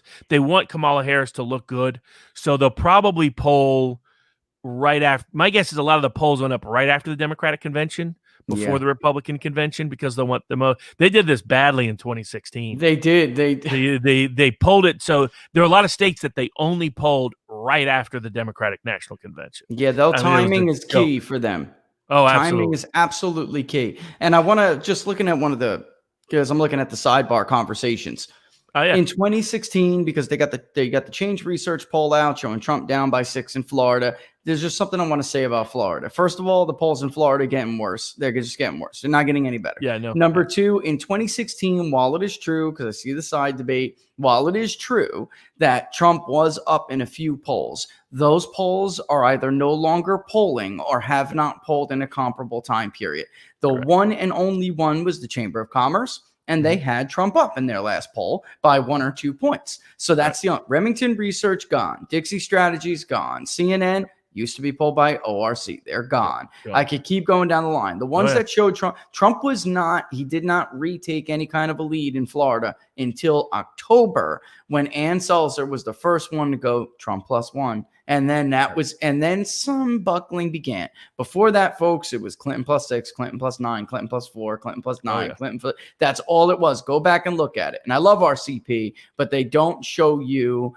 They fudge stuff later. They do. I've seen it. I've taken screenshots of it. And a big key is that the idea of herding doesn't really work when you're ciphering out certain polls. You're comparing apples to oranges. That's right. It's exactly different pollsters using different modes, using different methods, and at polling at different times.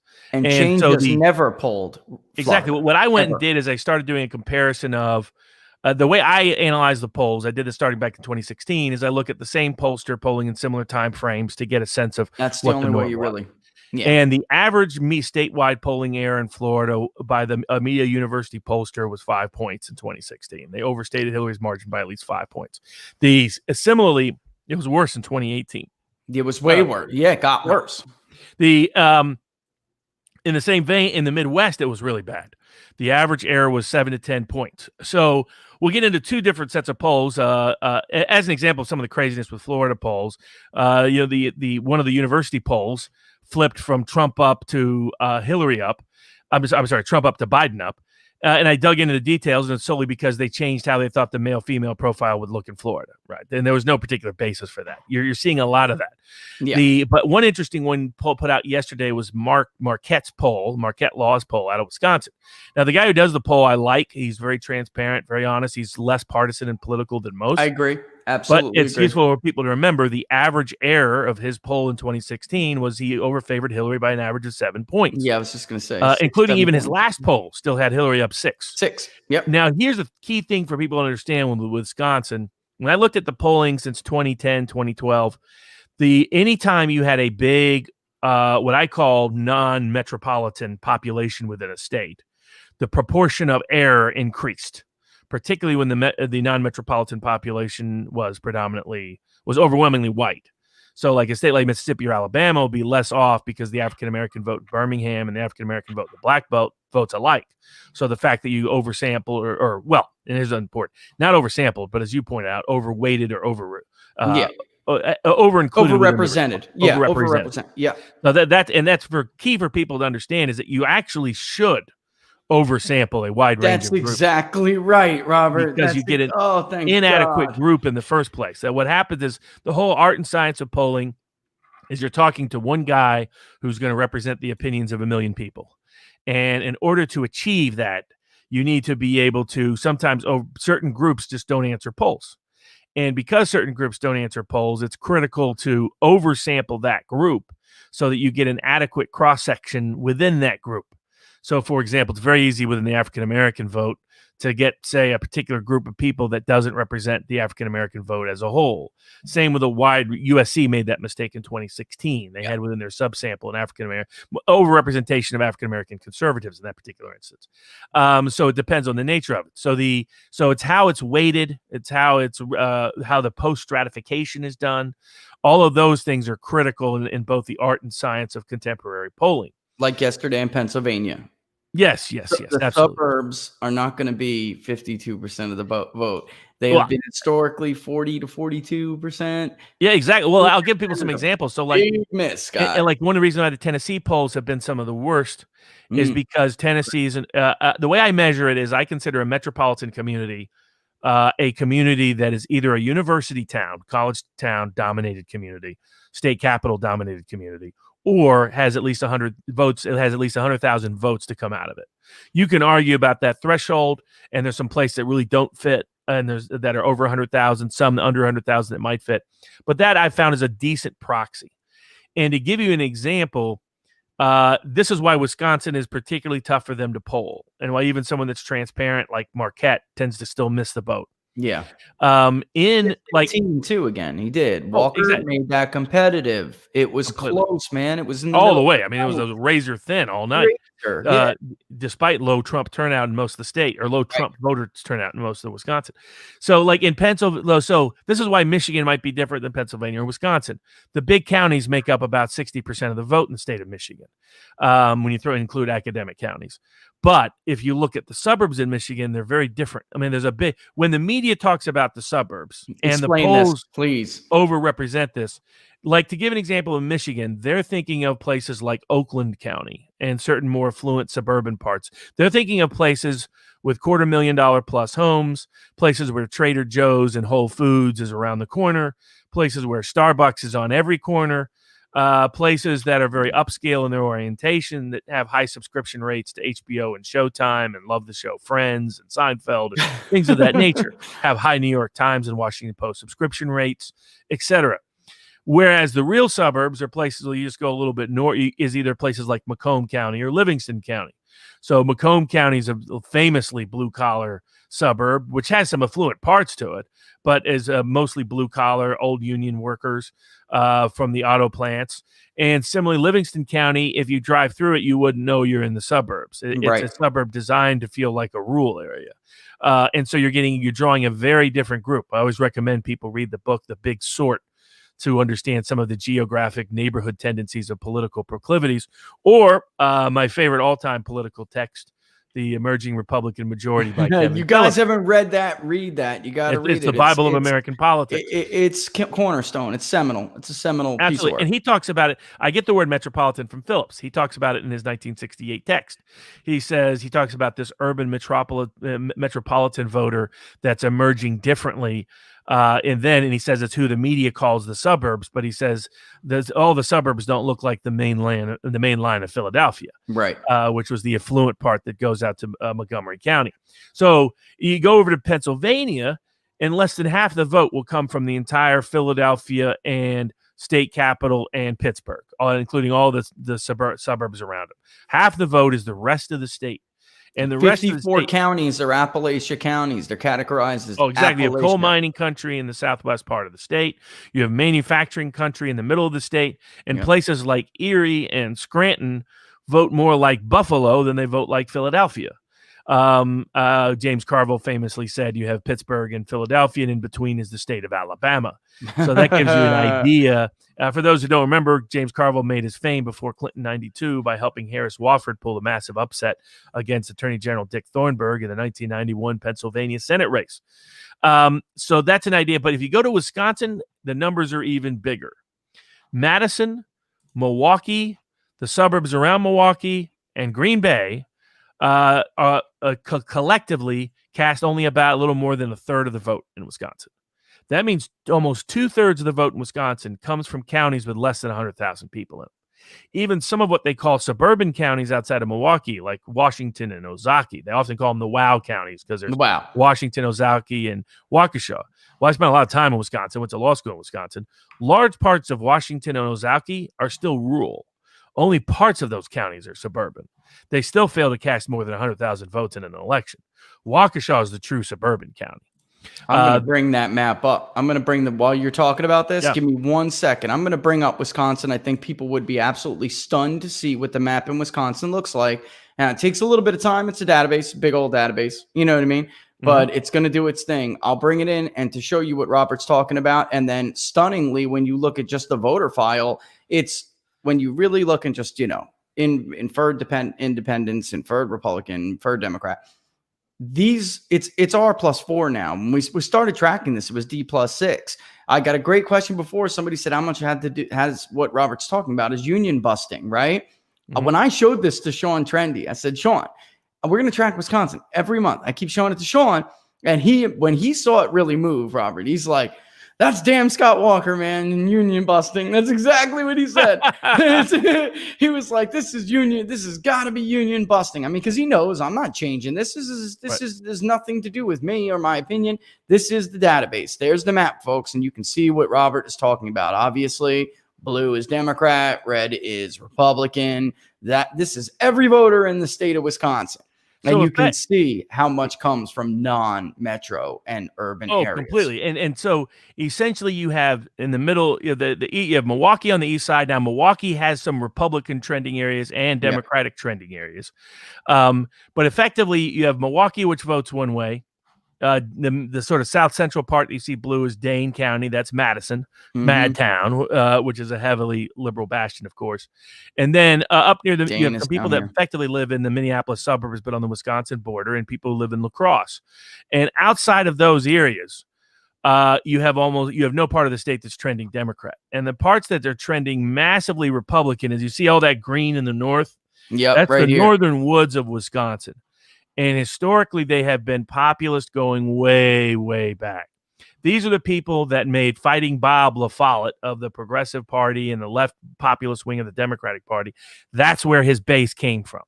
Later on, those people voted for McCarthy. Later, after that, they voted for guys like Dave Obey, famous old school Democratic populist in the Gephardt-Bonnier school of political ideology. Those Democrats now mostly do not exist. And instead, what's been happening is particularly Madison has been taking over the Democratic state. So Madison is the San Francisco of Wisconsin.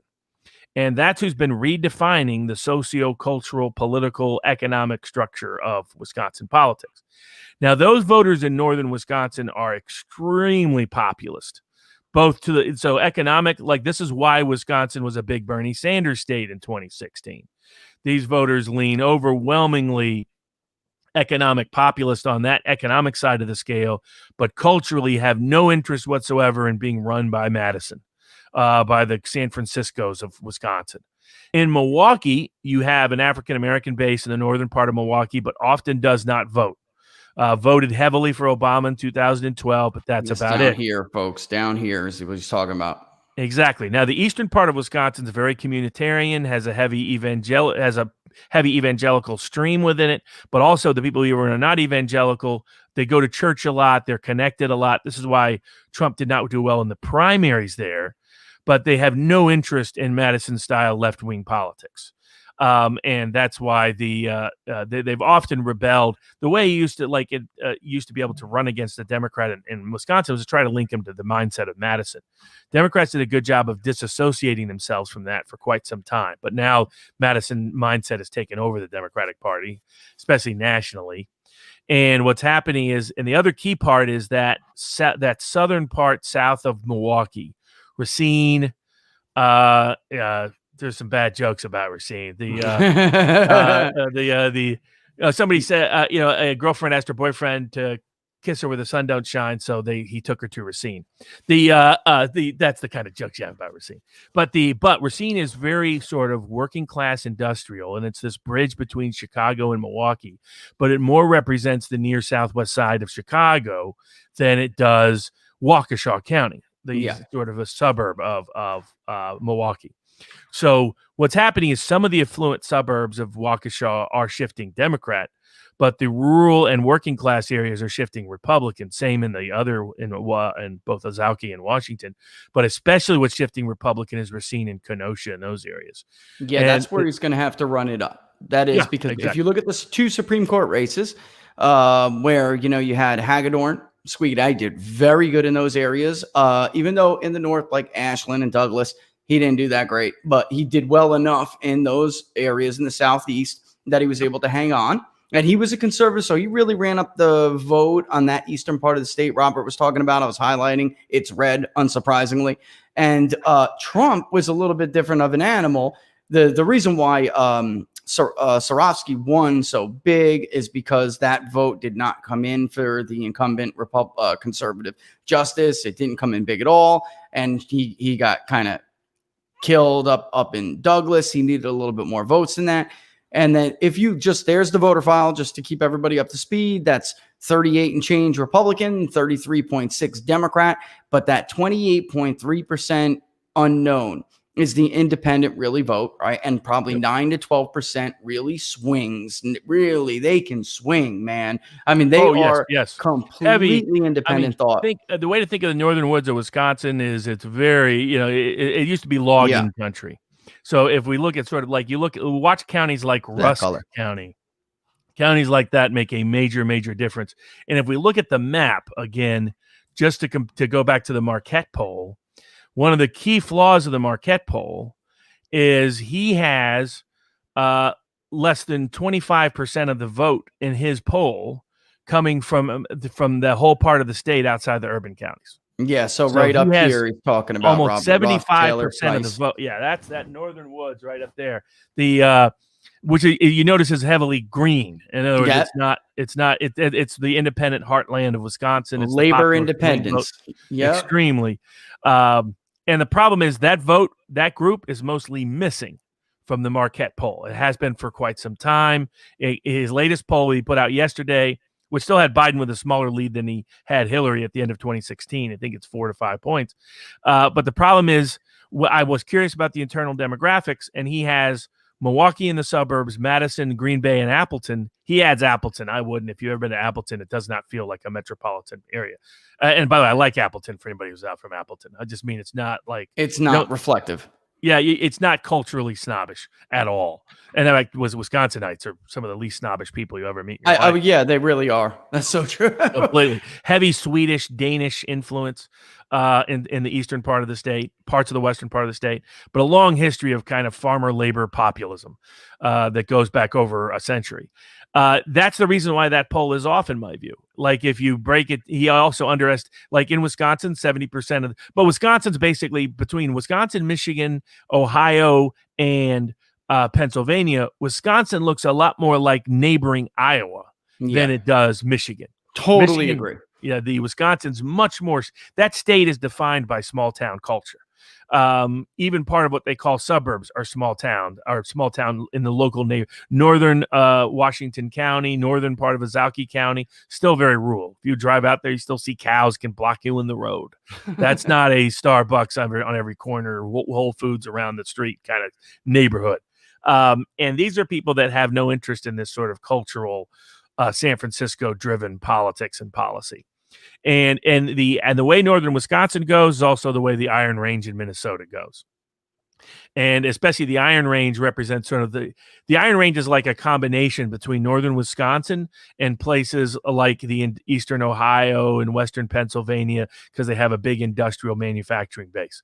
But this was Trump's strong point in the Republican primaries in 2016. It's what got him over the hump in 2020.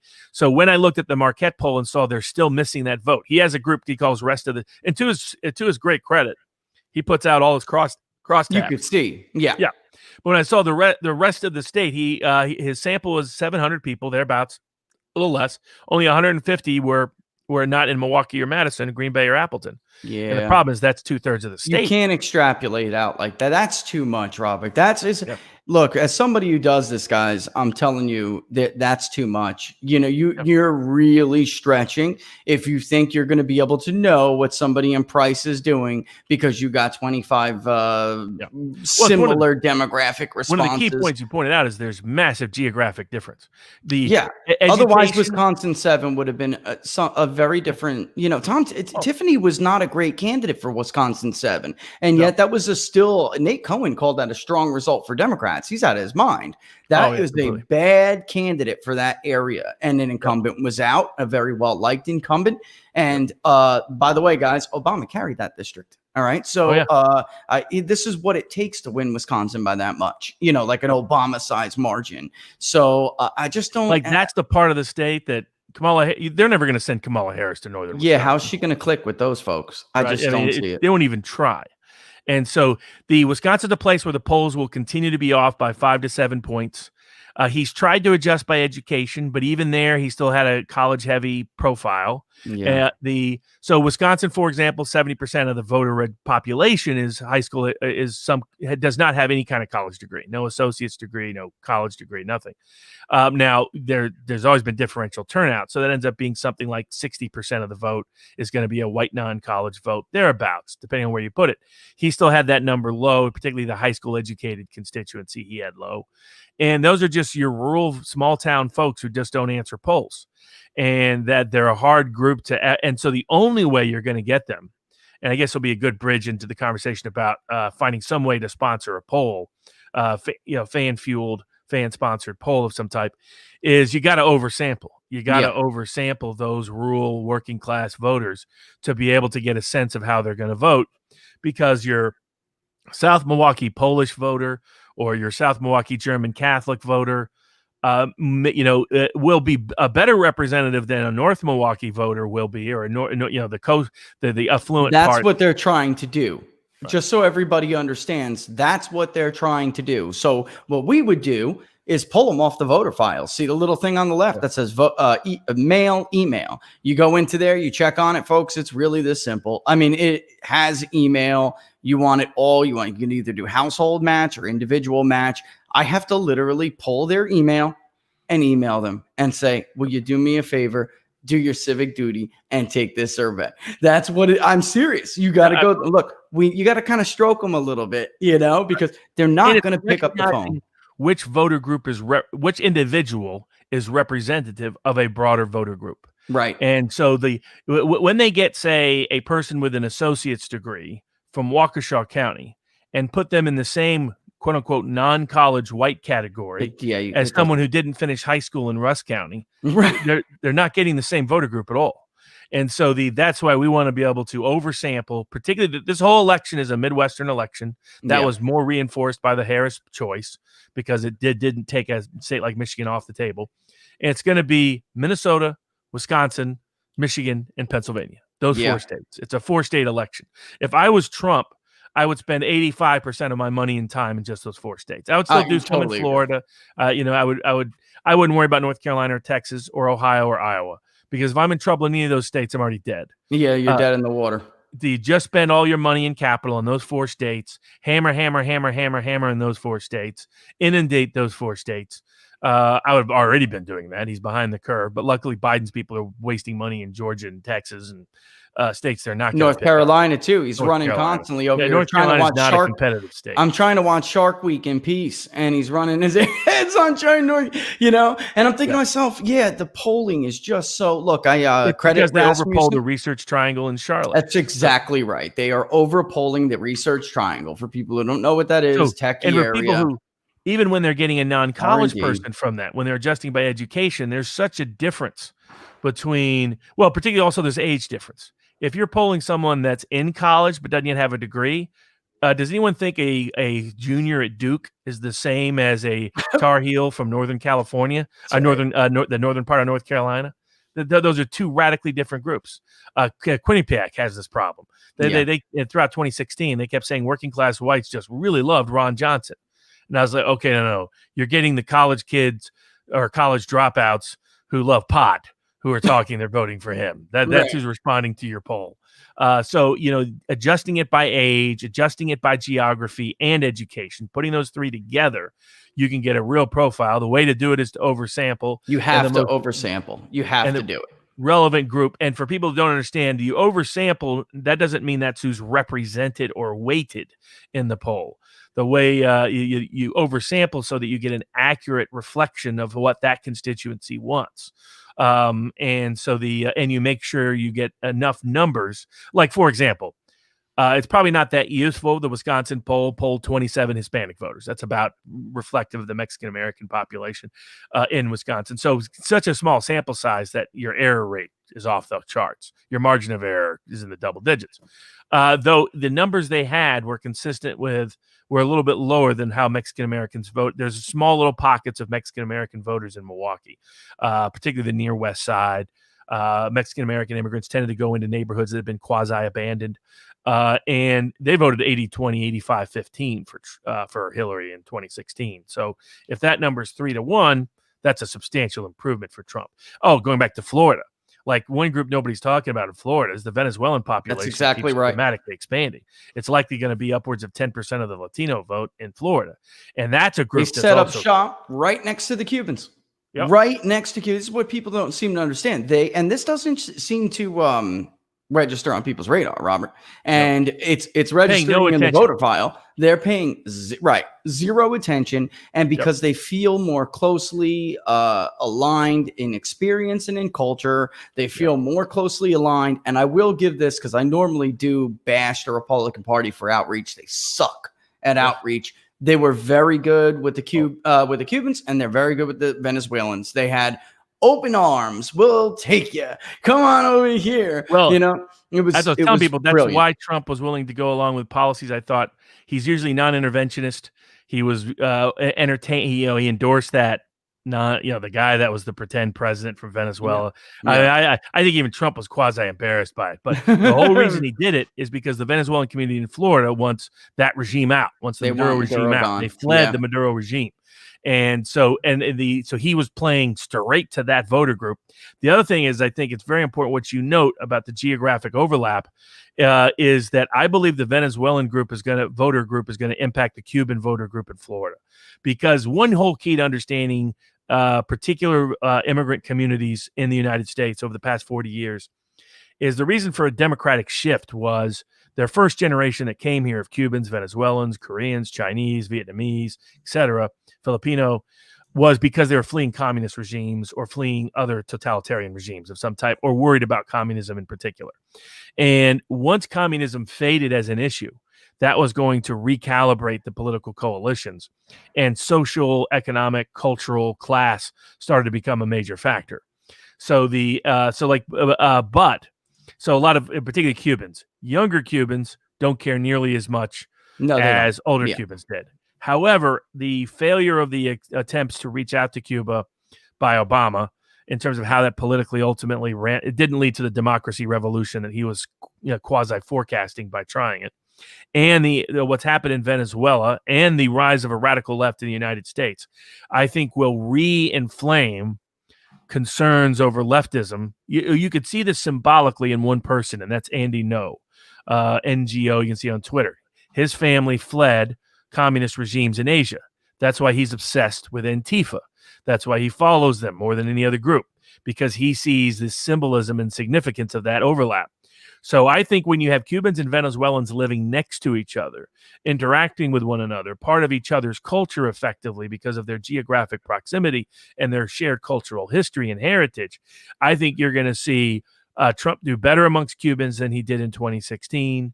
I think you're going to see him do much better than Venezuelans, who are almost twice the size, potentially voting-wise, as they were of 2016. And he was already doing, and then the other main group in Florida, of course, are the Puerto Ricans along I-4. Now, that group will be harder to take a read on how the hurricane plays out and the perceptions of how that was handled. They liked Republicans in 2018 at the gubernatorial, senatorial level. Yep. Will that translate to Trump? I think that's still an open question.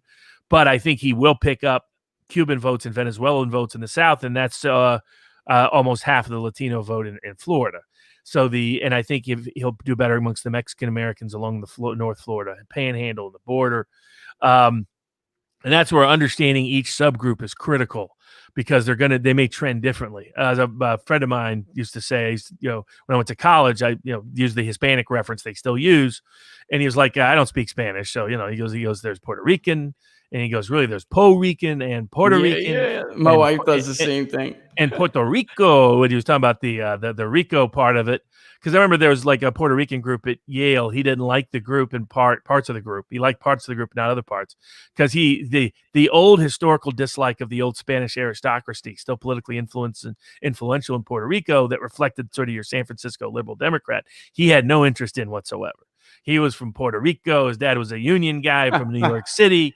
I always remember asking his dad, he was talking about this impossible union situation in New York. I was like, well, how did you solve that? And he goes, well, Bobby, that's what bats are for. That's like, okay, I understand. So that part of the Puerto Rican community, great guy, great family. So you have different cultural influences within the Puerto Rican community as well.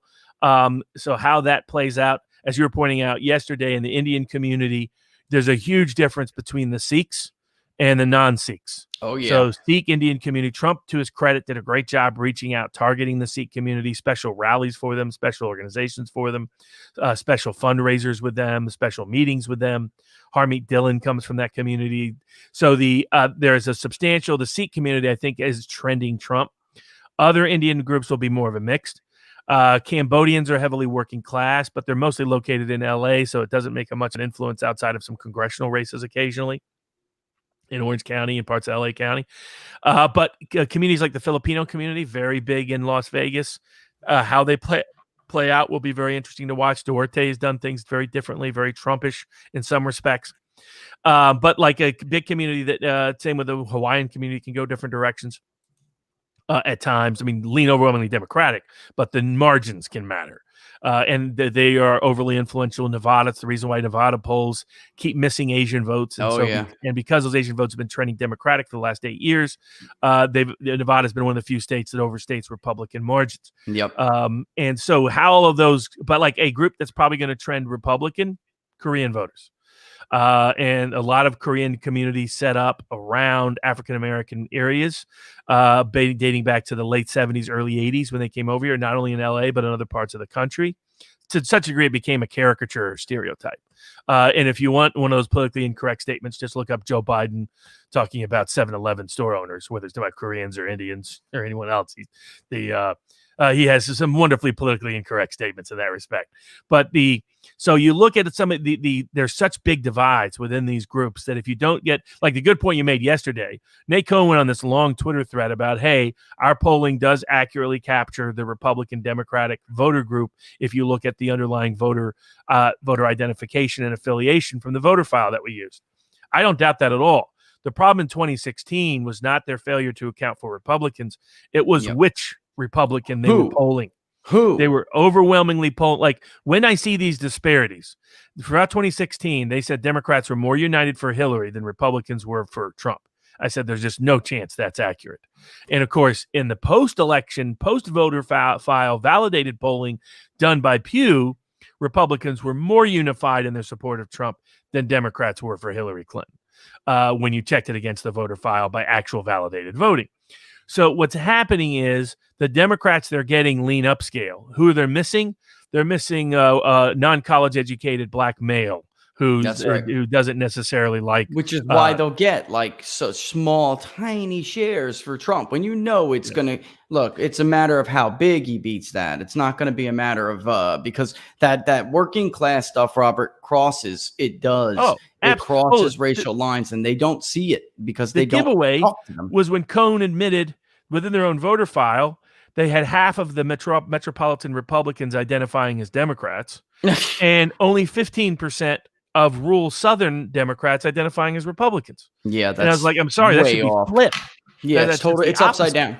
Yep, completely. So that's some of the gap. What is who they're polling within the party, within the Republican Party, and some of the giveaways. Like if this was specific to COVID, then what you should see is approval of Trump on certain issues amongst Republicans, but who are supposedly disapproving. But the disapproval should be targeted. It should only be occurring on a specific issue if that issue is what's driving disapproval. That's not what's happening.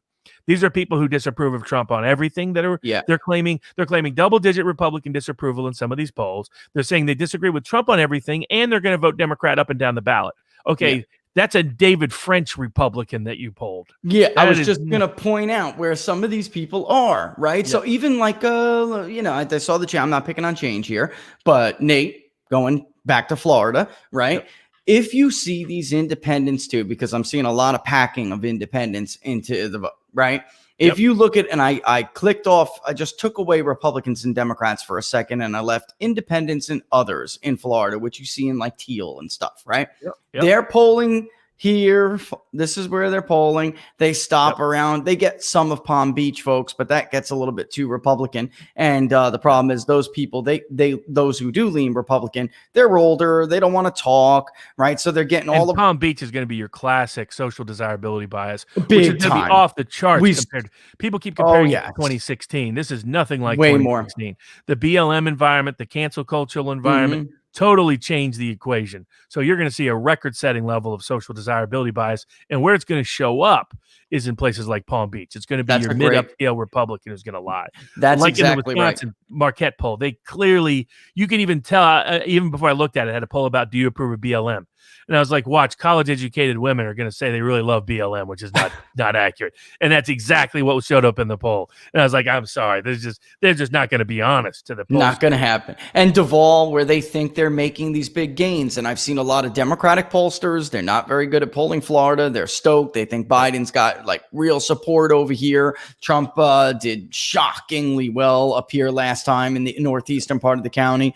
You're going to get a lot of bias there. And this was a huge vote for Donald Trump down here. It was a huge vote for DeSantis and for Rick Scott and Collier. They were actually able, here's Pinellas, folks, they were actually able to lose Pinellas a little bit, lose Monroe a little bit, and still carry the damn state. The Venezuelans, Hillsborough, the so-called great that is, here's Hillsborough, folks, to the east of Pinellas. But like Robert was talking about with the Puerto Rico, there's just like varying degrees of Puerto Rican in Florida. The I-4 corridor, where there's, and then off to the west in Hillsborough over here, that's where you have your very liberal Puerto Rican who says they're independent.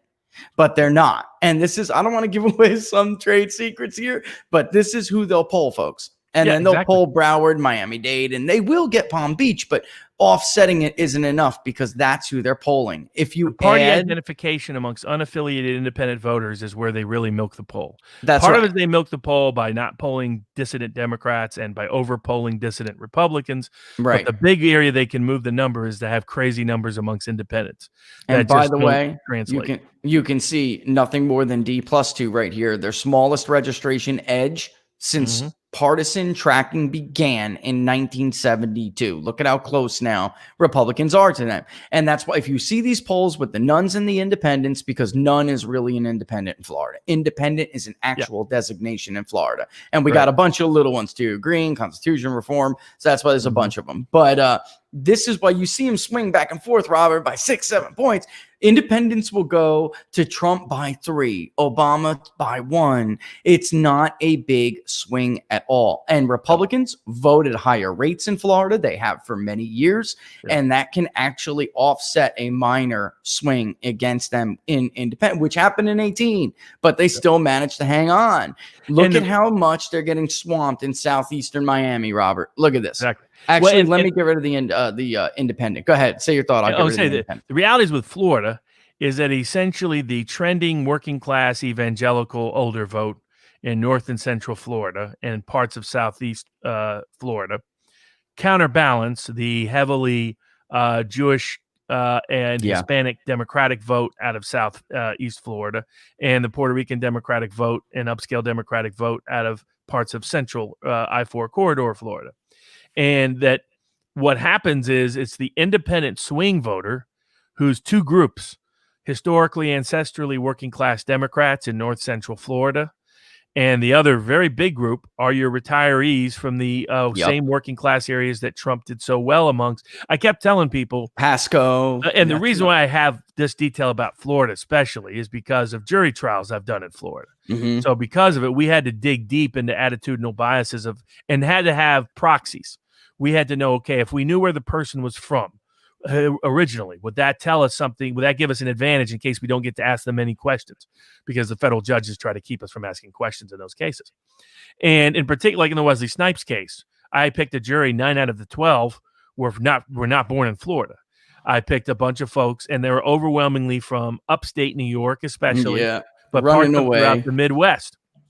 And if they come from New York City, they came from, if you look at areas where Trump was off the charts compared to Obama, some of those counties are northern New York, the outer blue collar boroughs of New York City, parts of northeast and southwest Philadelphia, some urban blue collar areas, parts of course, obviously throughout working class Pennsylvania, working class Ohio, working class Michigan.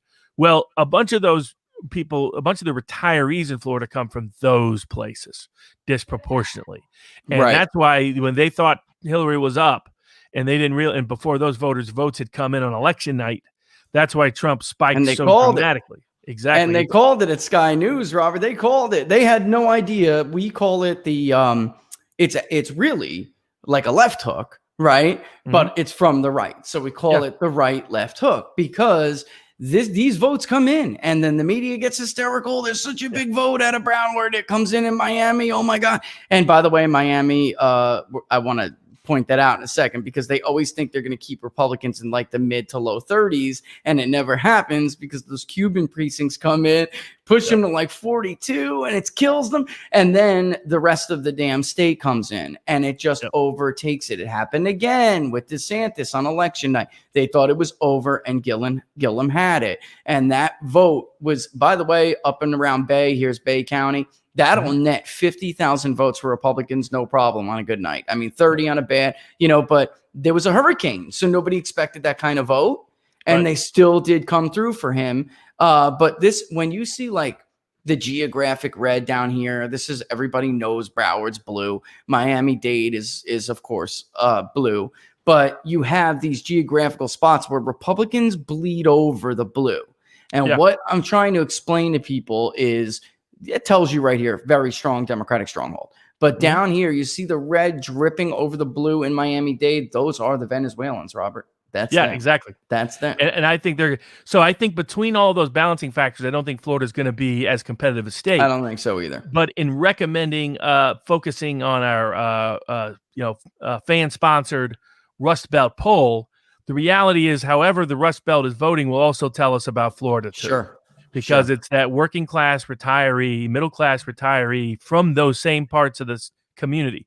So what's fascinating is, my guess is if you track that specific group in Florida, you would have found they voted in the same directional margin as upstate New York, as middle Pennsylvania, as eastern Ohio, as the peninsula of Michigan, as the Iron Range of Minnesota, as the northern woods of Wisconsin, because that's where their parents or grandparents went and retired. And they're in Pasco, they're in Pinellas, they're in all those key areas anyway, where we would need to know whether or not, you know, Trump is running strong enough there to overtake, you know, the 700,000 net that's going to ridiculously come out of Broward. Exactly. I mean, it's an amazing. It's the northern retiree that the media likes to talk about, is the upper middle class Manhattanite or Jewish retiree in South Florida that comes from the north. They ignore that the far bigger demographic group is north central middle Florida, kind of its own I-4 corridor of type, but also along the beaches and whatnot, up near Duval, and like you're talking about, from Jacksonville all the way down to north of Palm Beach. You have a large number of working middle class, you know, retired corrections officers, retired police officers, retired military, those kind of people, and they are very Trumpish in their trend. And my guess is the recent events have only increased that Trumpish trend. And Florida was a state that really didn't move much toward the Democrats, even in 2018. When the whole country was swinging that way, Florida's been pushing back. Voter registration continues to trend Republican in the state, despite the added Puerto Rican population, and the added Latino population, and Amendment 4, you know, dripping. And by the way, we just got a pretty new analysis out of that.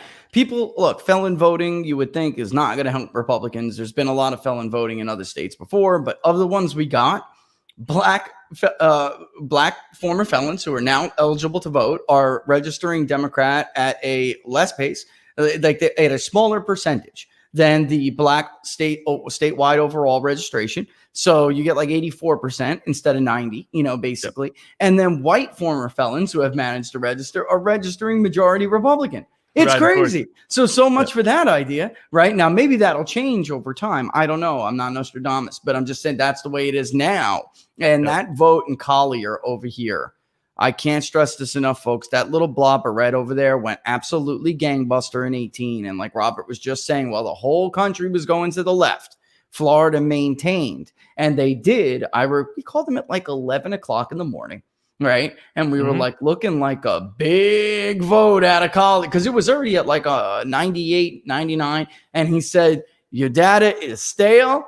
About 30 minutes ago, we passed the 100 turnout mark. We're going to like 112. I thought he was full of crap, you know, but they weren't. And they went out, they were making a statement. And he told me that they were making a statement. And that statement was because both DeSantis and Rick Scott are friends with Trump and embrace Donald Trump. And they were making a statement, kiss my butt. This is the president's state, you know, and the polls were all wrong. And by the way, the one guy in that county said to ask, what's his name? Oh, one of the guys who was on Team DeSantis and was friends with Matt Gaetz. And they had said in the beginning of the cycle that Ron DeSantis will trail every single media poll. And then he'll win the state by 30, 40,000 votes. And he was like, and we're going to take this puppy by at least 30,000. And you could see it as the day was going on. I'm like, son of a gun. They're going to make this. They're going to hit this mark. And they did. And the polls, Quinnipiac, D+5. Fox News, D+6, right? All of them. It turned out to be R1 on election day, or R2, depending really, and the same with the Senate race. I mean, they were off completely badly throughout. The Florida polls were worse in 2018 and 2016. Way worse. Yeah. Because Florida was not trending like the rest of the country was. There were too many counter trends the other direction. And even if you look at the congressional races, they did not move the 8.5 points that the nation moved about 6 to 6.5 points more Democratic than 2016. It was more like 2 to 3 points in Florida. Right, because Curbelo barely lost, and that was a seat he barely hung on to. And Ileana Rose-Langton, Robert, was very popular. That was a complete, I don't know what the word. It was a one-off. It was the unusual, the exception to the rule. Yeah. Well, it was because incumbency was inconsequential in 2018, which I'm very curious to see if that when we down the road when we handicap the House and Senate races, that's what I have to try to figure out is how much that incumbency is still inconsequential. Because what happened in 2018 had never happened before in the modern era, where incumbency didn't. It was if you looked at a candidate and you didn't know whether they were an incumbent, you wouldn't know the difference by the way that the swing took place. It's possible. There were so many retirements that it killed it across the board. I don't know. I mean, it could be. Yeah. It also could be maybe money trumps incumbency. Yeah. We're going to see in races like, Michigan 8 with people like Slotkin, who has a massive monetary edge. Does incumbency matter? Well, the way to measure it will be whether money or there'll be some places where the incumbent will not outspend the challenger. And maybe that will give us a proxy. It may have been money. It may have been targeted big tech. I think that's where the House is still an open question. But if you look at historically, when the House has swung against the incumbent party, if the incumbent wins re-election, he usually gains at least the national House vote usually goes 5 points more than it did the prior election. So if that happens this time, so if you end up with a margin of around Democrat +3, Democrat +4, that House is completely open because the House seats already lean +3 Republican. Basically, that would make it a toss-up who's going to win the House. So if you believe Trump is going to win, then I would put the House at 50-50 unless you individualize the races and say incumbency like and a money. 2012, like we see kind of like a 2012. Exactly. If incumbency and money matter, then Democrats hold the House. If in fact incumbency is no longer consequential and we have totally nationalized races now, then there's at least a 50% chance Trump gets a Republican House and Republican Senate. I don't think the Senate is anywhere near as competitive. Right now, Democrats are a favorite to take the Senate. I think I would be right now. My recommended bets are bet Trump. He's still at about 35% in the markets. It looks like that number is going to move in Trump's direction. So from a near short-term perspective, he's probably going to go up to 40 to 45 by mid-September or early October. The second, I think he should be even now at 75% favorite. The 25% underdog factoring is the unusual policy, not the pandemic, but the policies in response to the pandemic. The totally unprecedented, these lockdowns. You're still seeing that attempts to create panic by the Big Ten university presidents intervening and even having college football in Big Ten states. It's not a coincidence. Those are all the swing states. They're still they know the absence of college football creates an abnormal environment, particularly amongst certain political key demographic groups that like college football, to try to communicate that abnormality to undermine Trump. So there's that part. The pandemic is an unusual risk. The second unusual risk is Trump. Trump is an anti-establishment guy. He's actually opposed the foreign policy establishment somewhat successful first term, not entirely, but somewhat. Only other guy to really do that in the modern era of the national security state since post-World War II is Jimmy Carter. And of course, he lost in 1980. He lost. So that's an unusual factor with Trump. He's fighting a system that has never been successfully defeated and continue in back-to-back elections. So that's why normally I would assign a 5%. By my historical metrics, Trump would be a 90 to 95% favorite. Northup's models say the same thing. Nate Silver has his new model out, Extraordinarily, he settled on the same 71% chance for Biden that he gave Hillary on the eve of the election in 2016. I think that's a curse. I think that pretty much guarantees Biden is going to lose. He's already equivocating, though. He's already. He's already equivocating. He's such a wuss. He won. None of them will take a bet. If it starts to tighten and it's Biden plus 3 to 5, then we're probably looking at a Trump Electoral College win anyway. Well, then what the hell are you talking about with 71%? Exactly, of course. He's covering both ways. He did this in 2018. He's the hedger, man. In 2018, he said that the Democrats were going to – his only recommended bet was that they would take more than 45 seats at 4-1. His only recommended bet, not to surprise, lost. Yeah. But while he was saying that at the one hand, he was also – if you looked at his individual House race predictions, he was predicting it to be basically split, that he had the Democrats at about 200 – he had them as a favorite in about 218 individual House seats. Right, and I guarantee you had – the Democrats not taking the House, he would have pointed people to that prediction rather than the other prediction. It's such a fraud, people. It's one of the it's for a folks fraud. in the sports betting system. The touts, what they call touts, the scam that you run is you guarantee people their money back, and what you do is you set up 2 phone lines. One where you pick Team A to beat Team B by the spread, and the other one where you pick Team B to beat Team A by the spread. That way, half of the people who bought are guaranteed winners. Right. And so your goal is, hey, I'll sell 50 picks to this side, the opposite of those 50 picks to the other side, and I'll have at least 50 people that I get to roll over and keep their cash from. It's a pure scam. So the equivalent of that is on the political side with the Silvers and the rest, who are notoriously the only time he did not hedge his bets was Obama 2012, where he was right for the wrong reasons. He thought registered voter polls were more accurate than likely voter polls. Notice you haven't heard him say that again. He swapped on that. Yep. Exactly. He was completely wrong. Theory. He just didn't. The reason why the polls were wrong was because black voters were going to turn out a much higher rate than they historically ever had. That's right.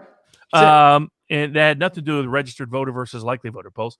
In the same way, in 2016, of course, he was notoriously wrong about bashing Trump for 50 straight weeks, in which he has all those embarrassing headlines that people always razz him with now. But other than that, he has a lot of influence in the betting markets. So when he came out saying Trump's around 30% and probably has a better chance than currently G. Elliott Morris at The Economist has Trump with about a 7% chance. Nate Cohn hasn't given a probability yet, but he's really saying about 15% chance. Harry Ensign is basically saying about the same at CNN. And so Silver once again wants to be on the side that he still called it for Biden if Biden wins. So he'll take credit, of course. But if Trump wins, he'll say, hey, I was the one guy. Nobody should be surprised. Exactly. Right? He'll pull that I said there was at least a 1 in 3 chance. And here, you ever see the one of the most convincing folks, because modeling doesn't work the way Nate Silver pretends that it does. Like, it's not a real model. What he does, it's not traditional modeling. He's a glorified poll reader. That's it. He unskews them. And it's fake by the wonderful thing that I think was his name, Kasim, is a statistician. He put up and he showed, because Nate is not thinking anyone's doing this to him. And here he is gathering all his variations on the model. And then he starts plotting them out over like a 2-week period. And then you can see on election night, it just drastically changes in the last hour. And he says, if your model moves like this in an hour, it's garbage. You don't have a good model. and to give other examples of that, it was beautiful. Like, it's true. Silver doesn't actually herd the polls. He changes the poll results to be what he thinks the poll result, quote unquote, should be.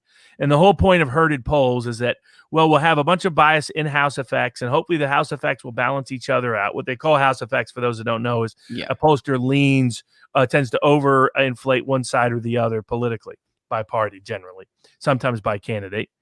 And that if you have a whole bunch of polls, that half of them are Republican-leaning polls, half of them are Democratic-leaning polls, 1 out of 5 or 1 out of 20 is a outlier poll. You throw them all in the same group, and the herded average will give you an accurate poll, is the idea. Now, the problem with that is, one is they don't herd the same kind of poll. They don't have balance between parties. And people like Nate Silver actually change those poll results. Yeah. So that so he'll go in and say, okay, if Remington says Trump by 3, I'm going to say that really means Hillary Clinton by 2. won. Yep. Exactly. And he did that, by the way. And he does it all the time. And the best examples, I actually had someone on Twitter responded to me saying, "Oh, the Nate Silver is great. You know, he ranks the pollsters," and I was like, I said, those pollster ranking is the best evidence against Nate Silver. And he's like, "What? Do you have any evidence of this?" And I was surprised. I was like, "Wow, so this person never heard of the challenge." So I said, "Yeah, just go to Nate Silver's site, look at his #1 rated pollster. Currently. Yep. It's Marist. We got to get this in. We got number one on top of the board." Yeah. Marist, according to Nate Silver, Marist is the best ranked pollster, the best pollster in the nation.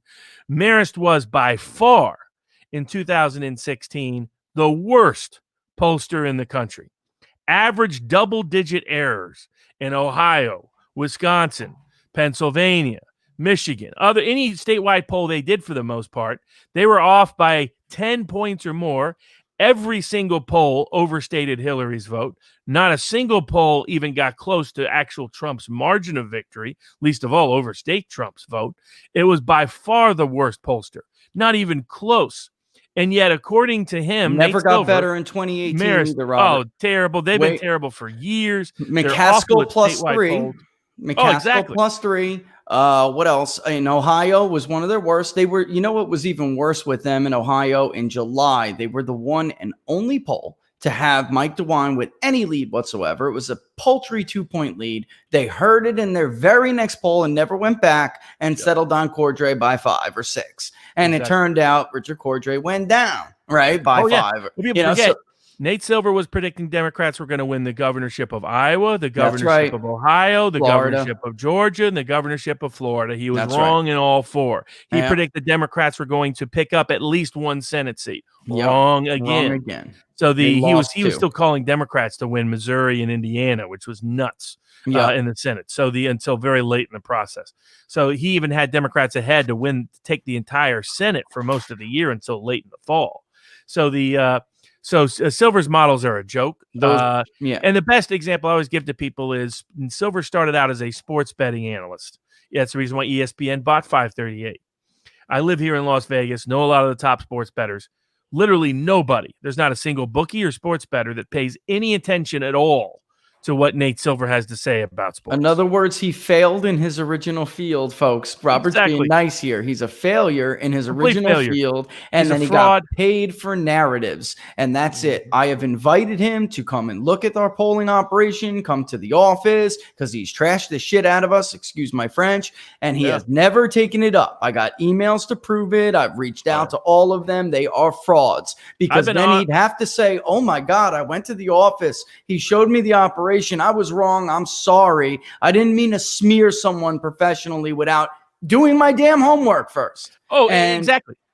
Well, and not only that, if I offered to bet Nate Silver an honor bet, any kind of bet throughout since 2015. I've seen you. And I'll send it to him, once every couple of weeks. He has refused to ever make any bet. He won't put his mouth. He won't stick out his word for any specific outcome. And now he's bleeding. He's in the red. $6 million, folks. $6 million. Why do you think anybody would want to buy that website to push a narrative? That's it. Correct. Nobody wanted it. The great advantage with him is that the betting markets have huge respect for him. Yeah, they move. So if you Nate Silver will make you money betting against Nate Silver. In fact, I used to track if you betted with so whenever Silver's odds were higher than the British bookies odds, whether if you'd taken that bet, would you have made money over time, and you would have lost money every single election cycle everywhere in the world, because he's also done UK elections and other elections he's tried to predict.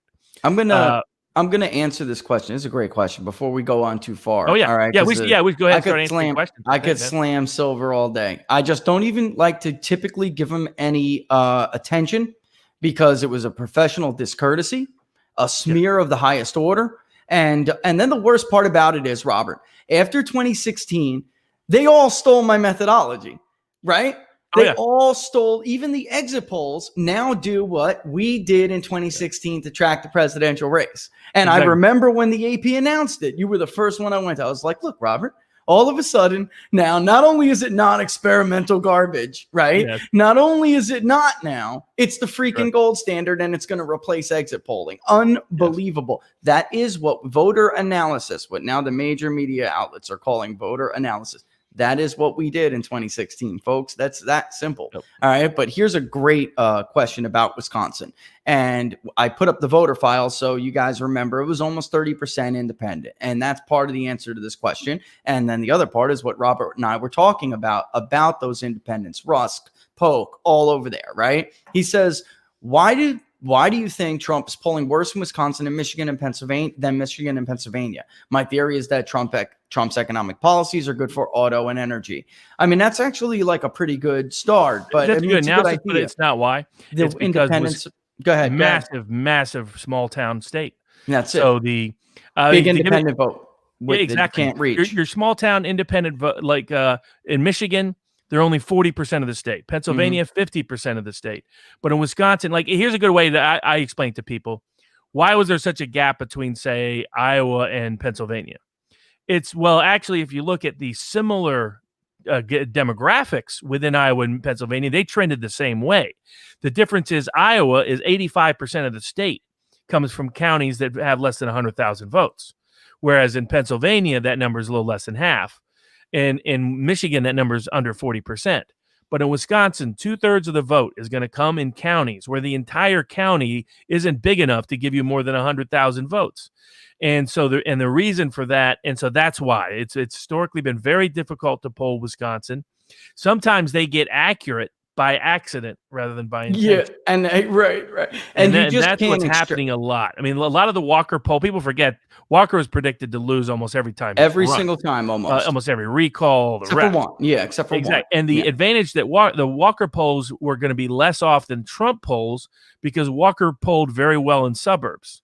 In Waukesha County and parts of northern Milwaukee. He comes from Waukesha County. Yeah. So the likelihood, whereas here, is the bigger the polling error is when you have a bigger gap by a particular group that's not being represented in the poll accurately, not being weighted within the poll accurately.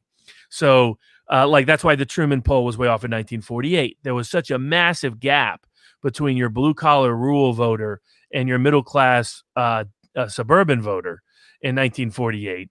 That the middle-class suburban voter didn't represent what the rural working-class voter was going to do by a 30 to 40-point margin. That's how big the gap was between the two. It was the biggest class-divided election until 2016.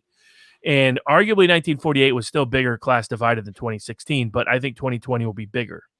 I think that you're going to see Trump run up the numbers even higher. I think he's going to run 3 to 5 points better in terms of margin in places like Rusk County, Wisconsin, than he did in 2016. I think he's going to do 2 points worse in parts of Waukesha, parts of Ozaukee, parts of northern Milwaukee, and not west Milwaukee. It's heavily African-American. I think he'll do better there. But the coastal part of Milwaukee that leads up to Whitefish Bay, which in northern West Milwaukee, they call White Folks Bay. So gives you an idea of that community. So I think that those upscale professional areas, he'll do weaker. He'll run below his numbers in Dane County, though maybe not by turnout. Because I think there's going to be a youth millennial decline of turnout. I mean, there's been constant. This could be catastrophic. This could be catastrophic. It hit a peak, went down in 2012, went down again in 2016. I think it's going to take Kamala Harris, I think, confirmed it's going to take an even bigger hit in 2020. I think a lot of your kids, especially these kids that have been out in the street, Democrats think that by organizing riots, they organize votes. They don't. In fact, what happens is often when those riots don't succeed, if you will, from a political perspective, those people become more discouraged, not more encouraged. It also tends to radicalize them, not turn them into party actors.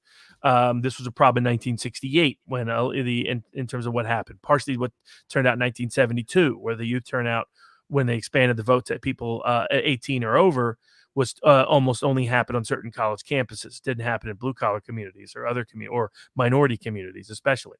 So, and in part that's because the riots failed between 68 and 70.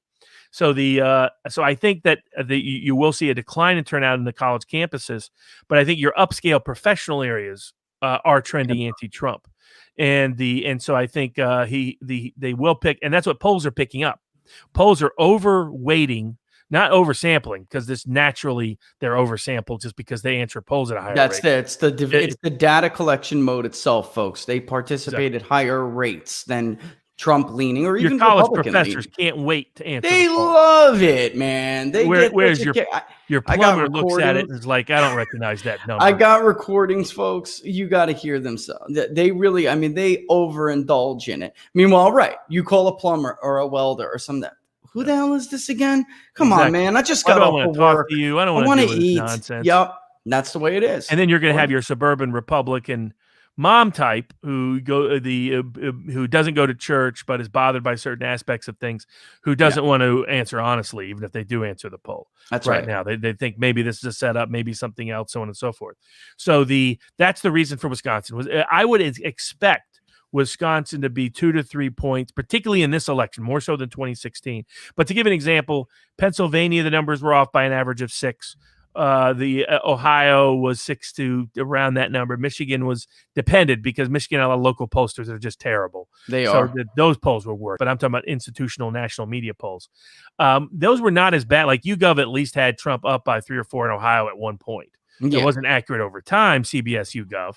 But like CBS YouGov and Marquette both come out this week in polls, and they're showing smaller Biden leads than they showed an average Hillary lead in 2016. That's right. I was just explaining that to Trump. people on Twitter. Even you look at the Florida numbers, folks, it was bigger for Hillary, and you have to take out because you're not looking at the same pollsters. There are too many polls and not enough actual pollsters. That's the average national error was 6 points in 2016. And when I'm measuring theirs, I only look at university and media pollsters.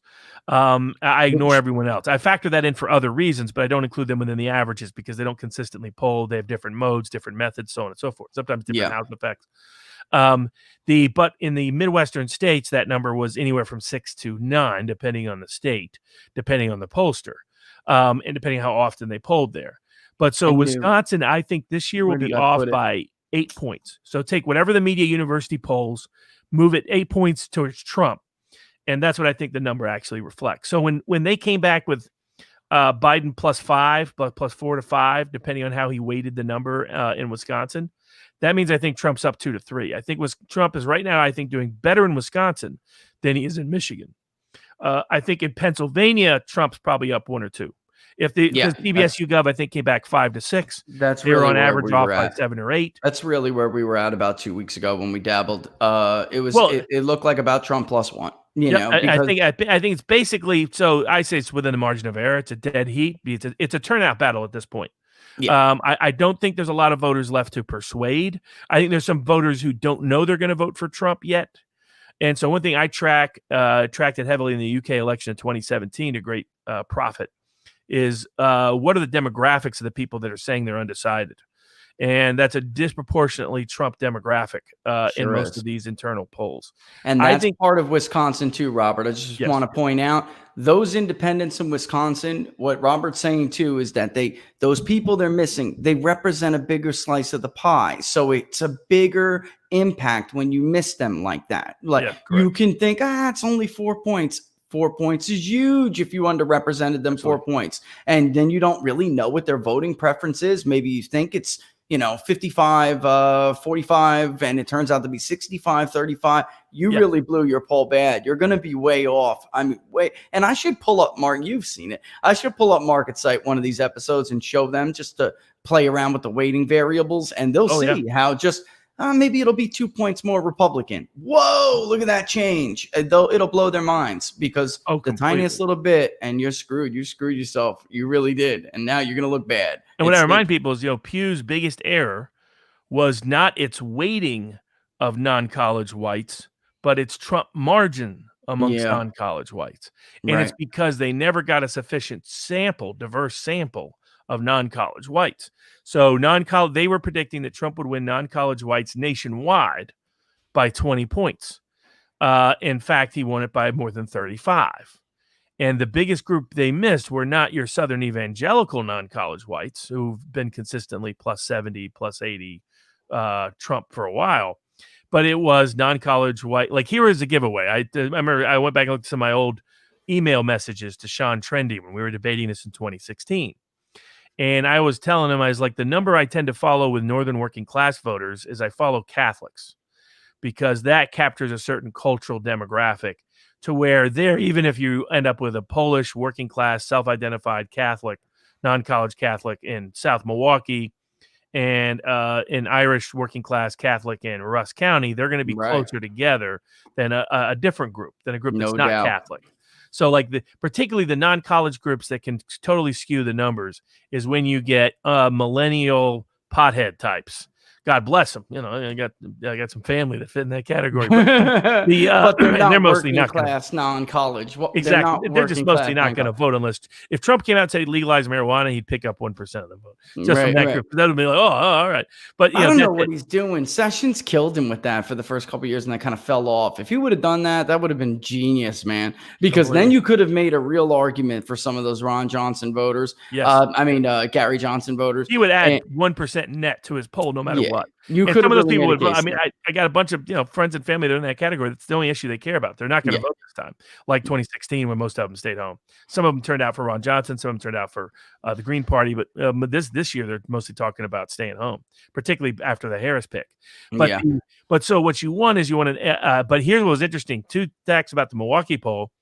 Amongst if you reweighted for education according to the voter profile that Pew had and the census had of the demographics for Wisconsin, Trump is up by double digits amongst working class whites, and is down 20 amongst college plus whites.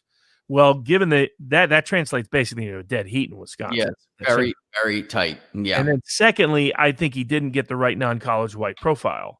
And so that's where I looked at Catholics. Trump's up by 20 amongst Catholics in Wisconsin.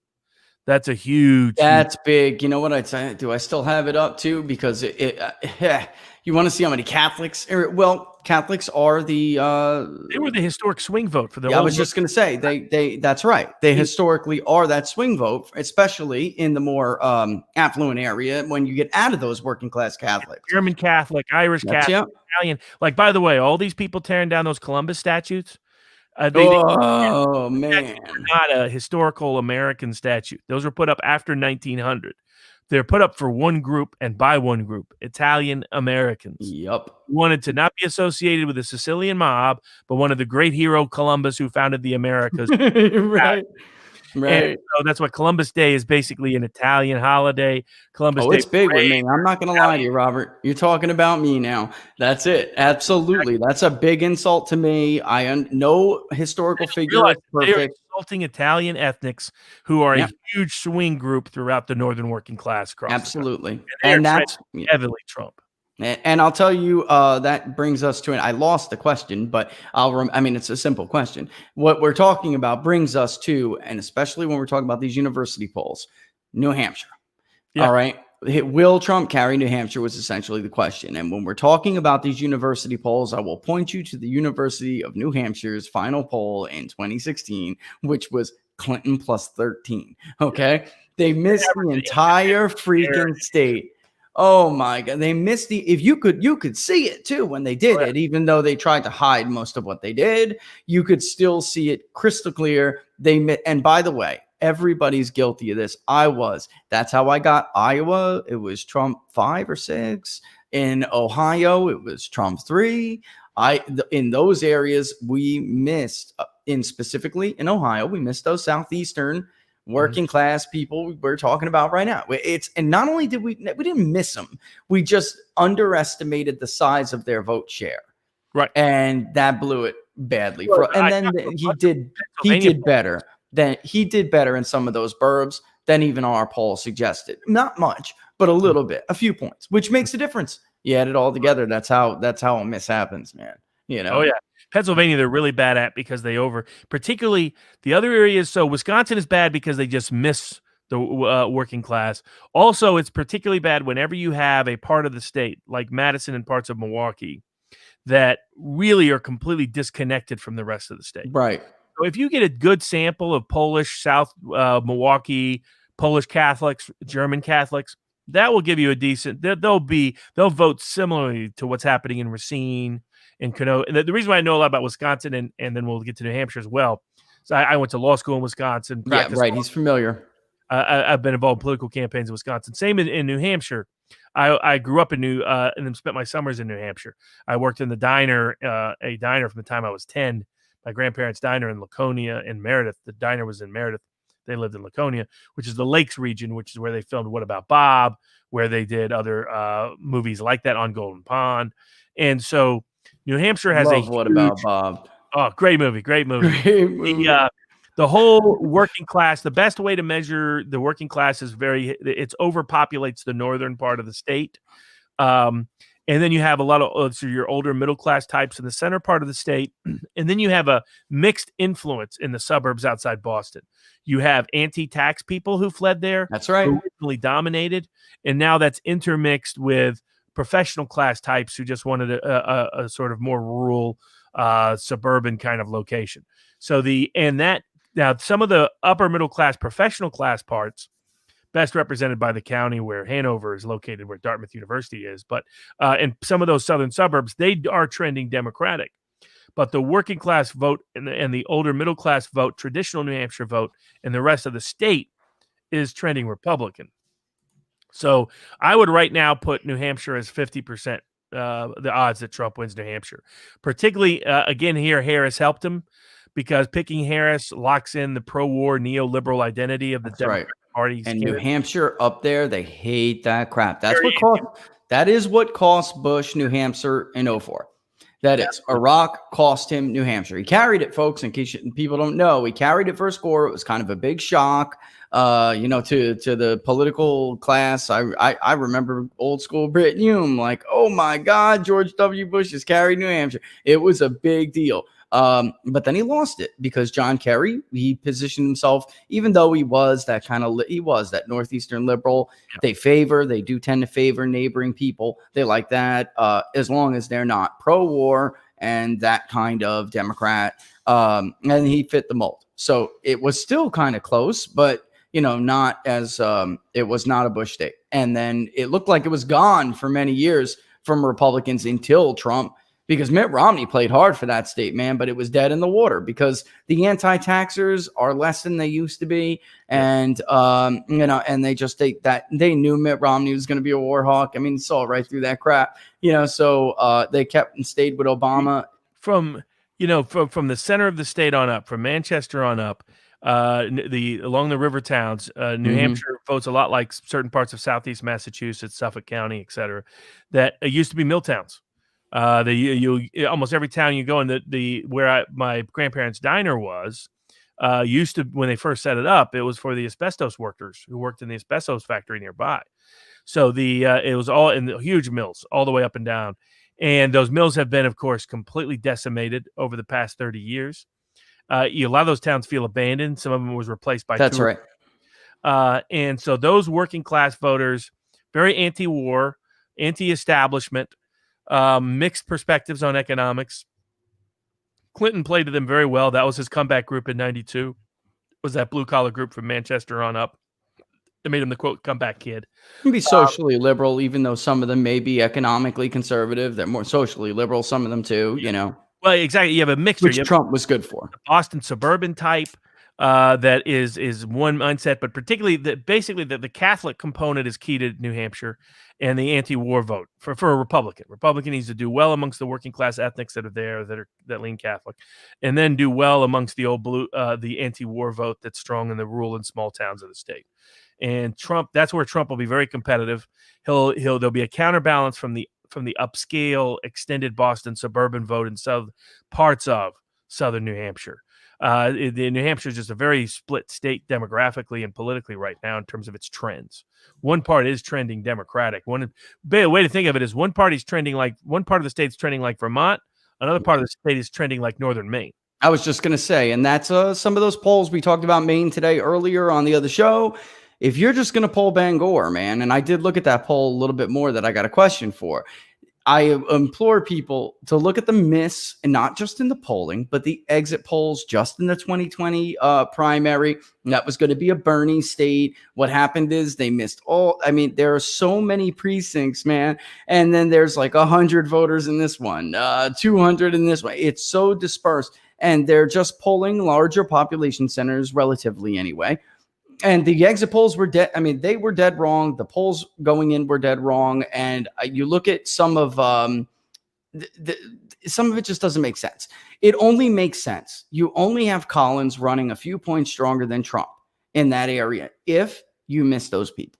You had to have missed those. It's the only thing that accounts for that disparity. Because, of course, Susan Collins is going to do better than Donald Trump in areas in the first. Of course. Oh, yes. But he should be outperforming her in the second, unless you did not get a large enough representative sample. You got those people that we were just talking about. They're dying to pick up the phone and talk to you. That is not representative of a Maine 2nd congressional district. We had a prod. That was very, very difficult. And even then, it's a small state. So if you get 350 responses, 400 responses, you're tempted to say, okay, maybe I got it. But then you look and you see where it is, and it's not enough. It's all southern part of the state. You really got it for that whole, what I call the northern working class that extends from northern Maine to the Iron Range of Minnesota, that we want to look at polling because they're so influential in the key swing states, to develop some crowdfunding technique so that it's a crowd-controlled poll. Yeah, that's why I'm thinking GoFundMe is the vehicle, Robert. It's the most transparent, less expensive. Because essentially what you need is a cross sample by age, education, and religion. Yeah, absolutely. Because you have the difference for this, I always recommend that the Kevin Phillips book. There's a huge difference by religion in terms of the cultural mindset throughout the northern working class. The gap between, say, German and Swedish Protestants and German Catholics in a state like Wisconsin or throughout the Midwest is going to be very, very, very big. An example, you can look at counties that are similar in terms of rural density or lack of urban density, similar in terms of even educational profile, but that voted completely different in the 2016 presidential primaries between Cruz and Trump in places like northwestern Ohio, parts of western Michigan, parts of eastern Wisconsin. And if you knew their religious and cultural preferences, you could have predicted and forecast that. So the difference between German Protestants and German Catholics is actually very big culturally. So it's noting the religious difference, noting and also the big difference, age, education. Having an associate's degree, or even I would say having a college degree over 60 is very different than having an online college degree at 35. So true. Go ahead. That's what I was just saying. That's so true. And if you look at, talking about New Hampshire specifically, this area is where Robert was talking about. It's trending Democratic. You got Stratford here, but look where it is, folks. You go up 295 into Maine and, around Portland. That's where it is. And even parts of Eastern Rockingham, which used to be strongly Republican, right? But then go up a little bit more to Northern Stratford and into Carroll, and the picture gets very, very different. And that's...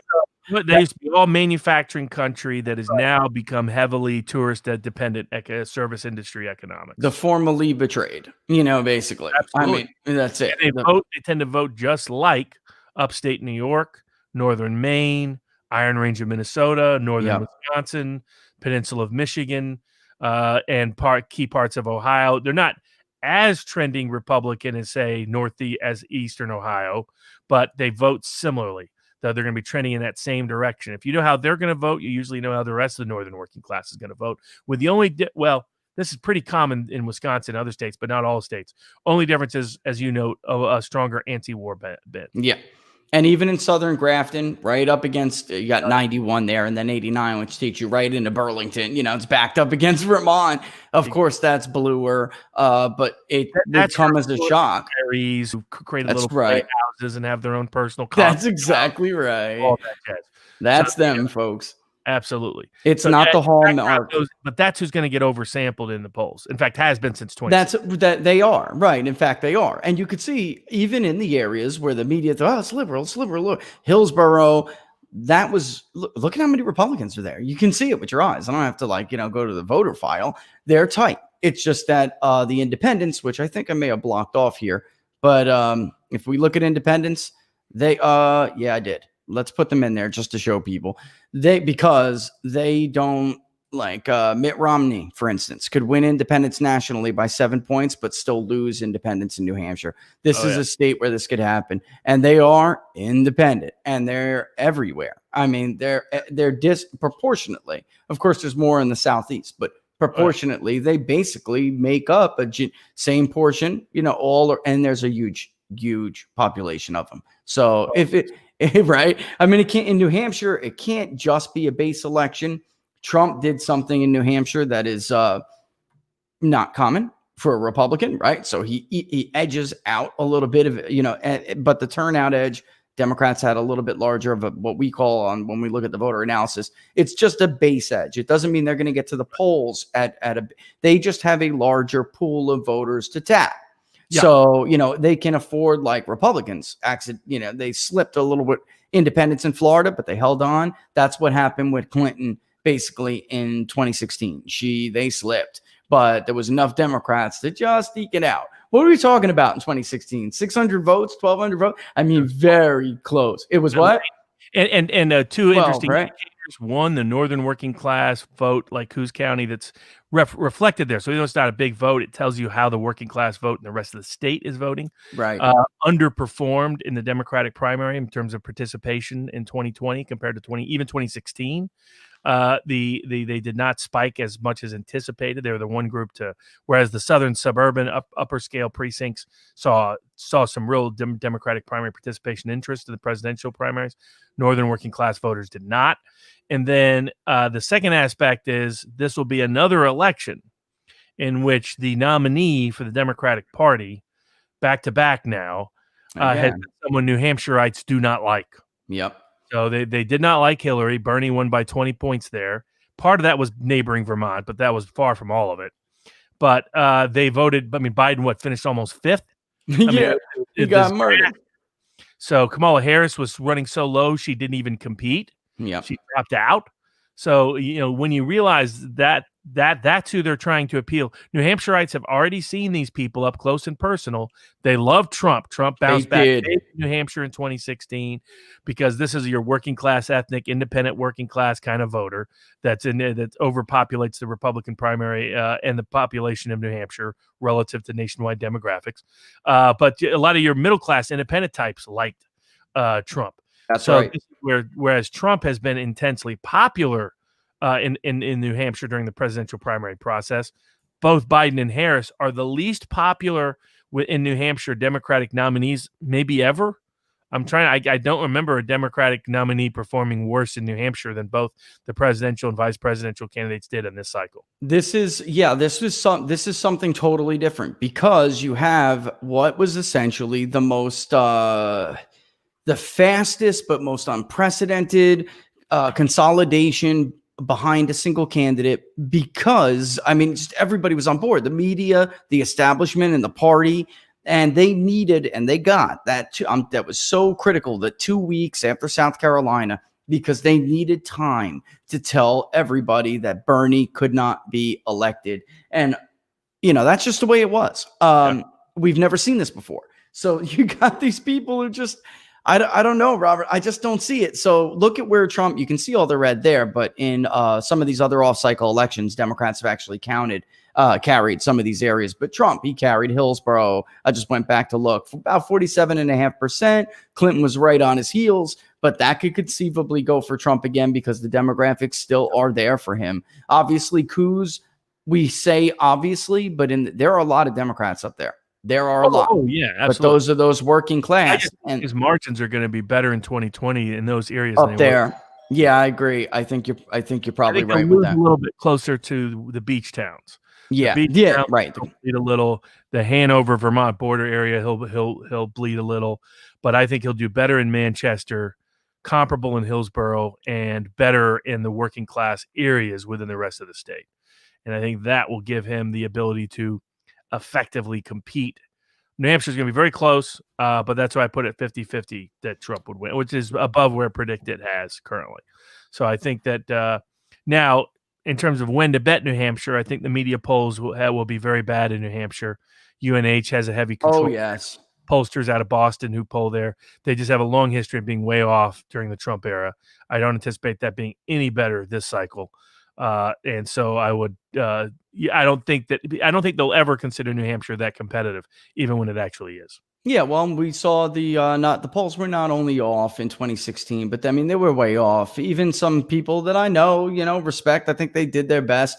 Ayotte was never going to be that, the disparity between her support and Trump's support was never going to be like that. They fundamentally missed the fact that the Republican coalition got more from the Trump coalition than the Trump coalition ever got from the traditional Republican coalition. They were going to lag. They were going to lag, and they did. The Toomeys, you saw it all from New Hampshire to Pennsylvania. I mean, that tells you the tale, really does, that the media completely missed those people. They did not hear their story. They didn't hear their voice. They didn't get them on the phone. They didn't, whatever it may have been, and whatever they were trying to do. And that was, I can see the same tones is what I'm saying. I can hear the same notes are being played, Robert. Maybe he does worse among some of these other areas that they're hyper focused on. But I look at a state like Pennsylvania, that should tell you something. They should not be losing 185,000 in net if they're picking up these bigger population suburban centers. It tells you that there's offsetting trends. Oh, and it's heavily a pro-Trump offsetting trend. So for all the votes they're picking up in Delaware County and Montgomery County and the mainline precincts of Philadelphia, Bucks County's basically been a draw because Bucks County is a mixture of professional and working class voters outside Philadelphia. Southwest Philadelphia and Northeast Philadelphia historic working class areas have actually trended Republican in voter registration. And then, of course, the rest. And then while they're picking up votes in parts of Pittsburgh and Lackawanna County and some of the not Loudoun, but Dauphin County, in some of the counties where the state capital are, they're otherwise trending downward. They're losing votes out of Scranton, losing votes out of Wilkes-Barre, losing votes out of Erie, and getting crushed in the rest of the state. The old working class Western Pennsylvania that used to be so loyal to the Democratic Party, it voted for McGovern in 1972, is now the base of the Trumpist appeal in Pennsylvania. So I think an honest poll would have, or I say an honest poll, but an accurate poll would have Trump dead even throughout the Midwest right now. And I think it will trend. Not in Ohio, I think he's up 6-7 points, same in Iowa. But I think in the rest of the Midwest, in New Hampshire, I think it would. And if the election were held today, I think Hillary would win. I mean, Biden would win it by 1 or 2. Maine, I think he'd win it by 2 or 3. I think he would still lose the Northern Maine congressional district. I think he would lose Pennsylvania. I think he would win Michigan. I think he would lose Wisconsin, still lose Iowa and Ohio. So I think Trump would win even if the election were held today. But I think by election day, it's going to be the national vote. I think Trump has a chance to win the national vote, depending on what kind of shenanigans happen outside of California, in California. But I think the one place that's not really trending toward Trump is Nevada. Yeah. So I think two problems in Nevada. One, the registration has been trending democratically. Filipinos and Hawaiians and Mexican Americans here, which are a growing share of the vote, continue to trend Democratic. The other big thing is the economy here is completely crushed. So the lockdown from the pandemic, and then the paranoia and the fear and the panic from the pandemic. I don't know Nevada may be at major economic risk if 6 months from now something doesn't drastically change. The casinos are mostly empty. Conventions are canceling even into 2021. So, oh, wow. That's a disaster. That's a disaster for the state of Nevada. And he would have had to, let's be real anyway. This is why Brad Parscale, I always try to be nice. Oh, do. I try to be nice. And people will ask me, what do you think about this claim? He's out in left field, Robert. He was always out in left field. What the hell was he talking about? I understand trying to someday be, if you want to advertise in New Mexico because you want to pick up the congressional seat, right? Pick up there, that's one thing. But the idea New Mexico was competitive was always nonsense. The idea that Nevada is worth competing for, it's not. There's no Senate seats up anyway, so why bother? And Harry Reid runs the state, even when he's no longer in office. It's his people that run it. Washoe is gone, or at least drifting further from Republicans. It just makes that was one way you could have offset not getting to 45, 46 in Clark County. So you could have made it. And then, of course, this year there is the X factor, which is these ballots flying all over the place. And Clark County got their dream. So, this is what's happening in Clark County, or really now Nevada, because they rushed it through as fast as possible, whole state, is exactly what Democrats want everywhere. So they want a giant pool of votes that could be harvested that are fraudulent. They're just flat fraudulent, people. The media is lying to you. Yeah, there's no reason for that, Robert. There's no reason to have these ballots all out without requests. and then to suspend the bans on ballot harvesting and putting moratoriums on verification procedures. There's only one reason why you'd want to do that, and that is to cheat. So they're afraid, well, if Trump does hit 45 in Clark, we better have 180,000 to play with, because he only lost by 20 last time. 2 weeks to count the ballots after Election Day. Oh, come on, man. Come in after Election Day and here in Nevada. So there's that issue. Now, I think that may get set aside with the Trump campaign lawsuit against the state of Nevada. We'll see. But the other side of that aspect is, before the panic from the pandemic, I thought Nevada was actually one of those states where Trump could actually flip. Before the pandemic. Before. So good. A lot of working class Mexican-American voters and other voters they here may have gone. Yeah. But now that they're all laid off and their kids aren't going to be able to go to school in the fall, it's just not. It's Nevada's one of the slower states to respond economically right now, so it's just not looking good. Yeah, and look, folks, that's great advice, because I get this, I hear this all the time, and I'm telling you, it's just not. It's not viable. This is, The polls will overstate how close it is, because it's the only state that is tended to overstate the Republican margin. And in 2016, it was. In 2016, most of them, the ORC poll was like Trump +6. That was never going to happen. Although I see how they came up with it. I do. And that's the thing with the ORC. CNN fired ORC because they were too close. Unlike some of the other ones. That's just real. I mean, poll said Trump was up nationwide. That's right. They're mostly tried to be consistent and accurate, and CNN didn't like that. They wanted a narrative pushing pollster, not a accurate pollster. And Nevada, for everybody out there watching, the reason why it's, I think, the only state that has had a consistent overstatement of the Republican margin since 2010, in almost every race since 2010 here, is in part they miss some Mexican-American votes, but mostly they miss the Asian-American vote, which is up to 6-7% of the vote here in Nevada, and has trended heavily Democratic. I have people who work with me who are from the Filipino community, and the Filipino community is just trending heavily Democratic. Same with the Hawaiian community, same with some other Asian-American communities that are located here. It's just one of those dynamics. I'm going to show them while we're talking about it. Let's show them, because even look at the northwestern part of the state too, folks. You're going to be stunned, because that used to be Republican country. It was something that they could rely on too. So if they could keep Clark close, then Washoe could take them home. Did great for Trump in 2016. Great in turnout, great in voter participation. Just it wasn't enough to offset it. Now, there are some Mormon votes in the northern part of the state that might come back to him, that were not enthusiastic about him in 2016. But the key part is that two things. Reno has been trending Democratic. That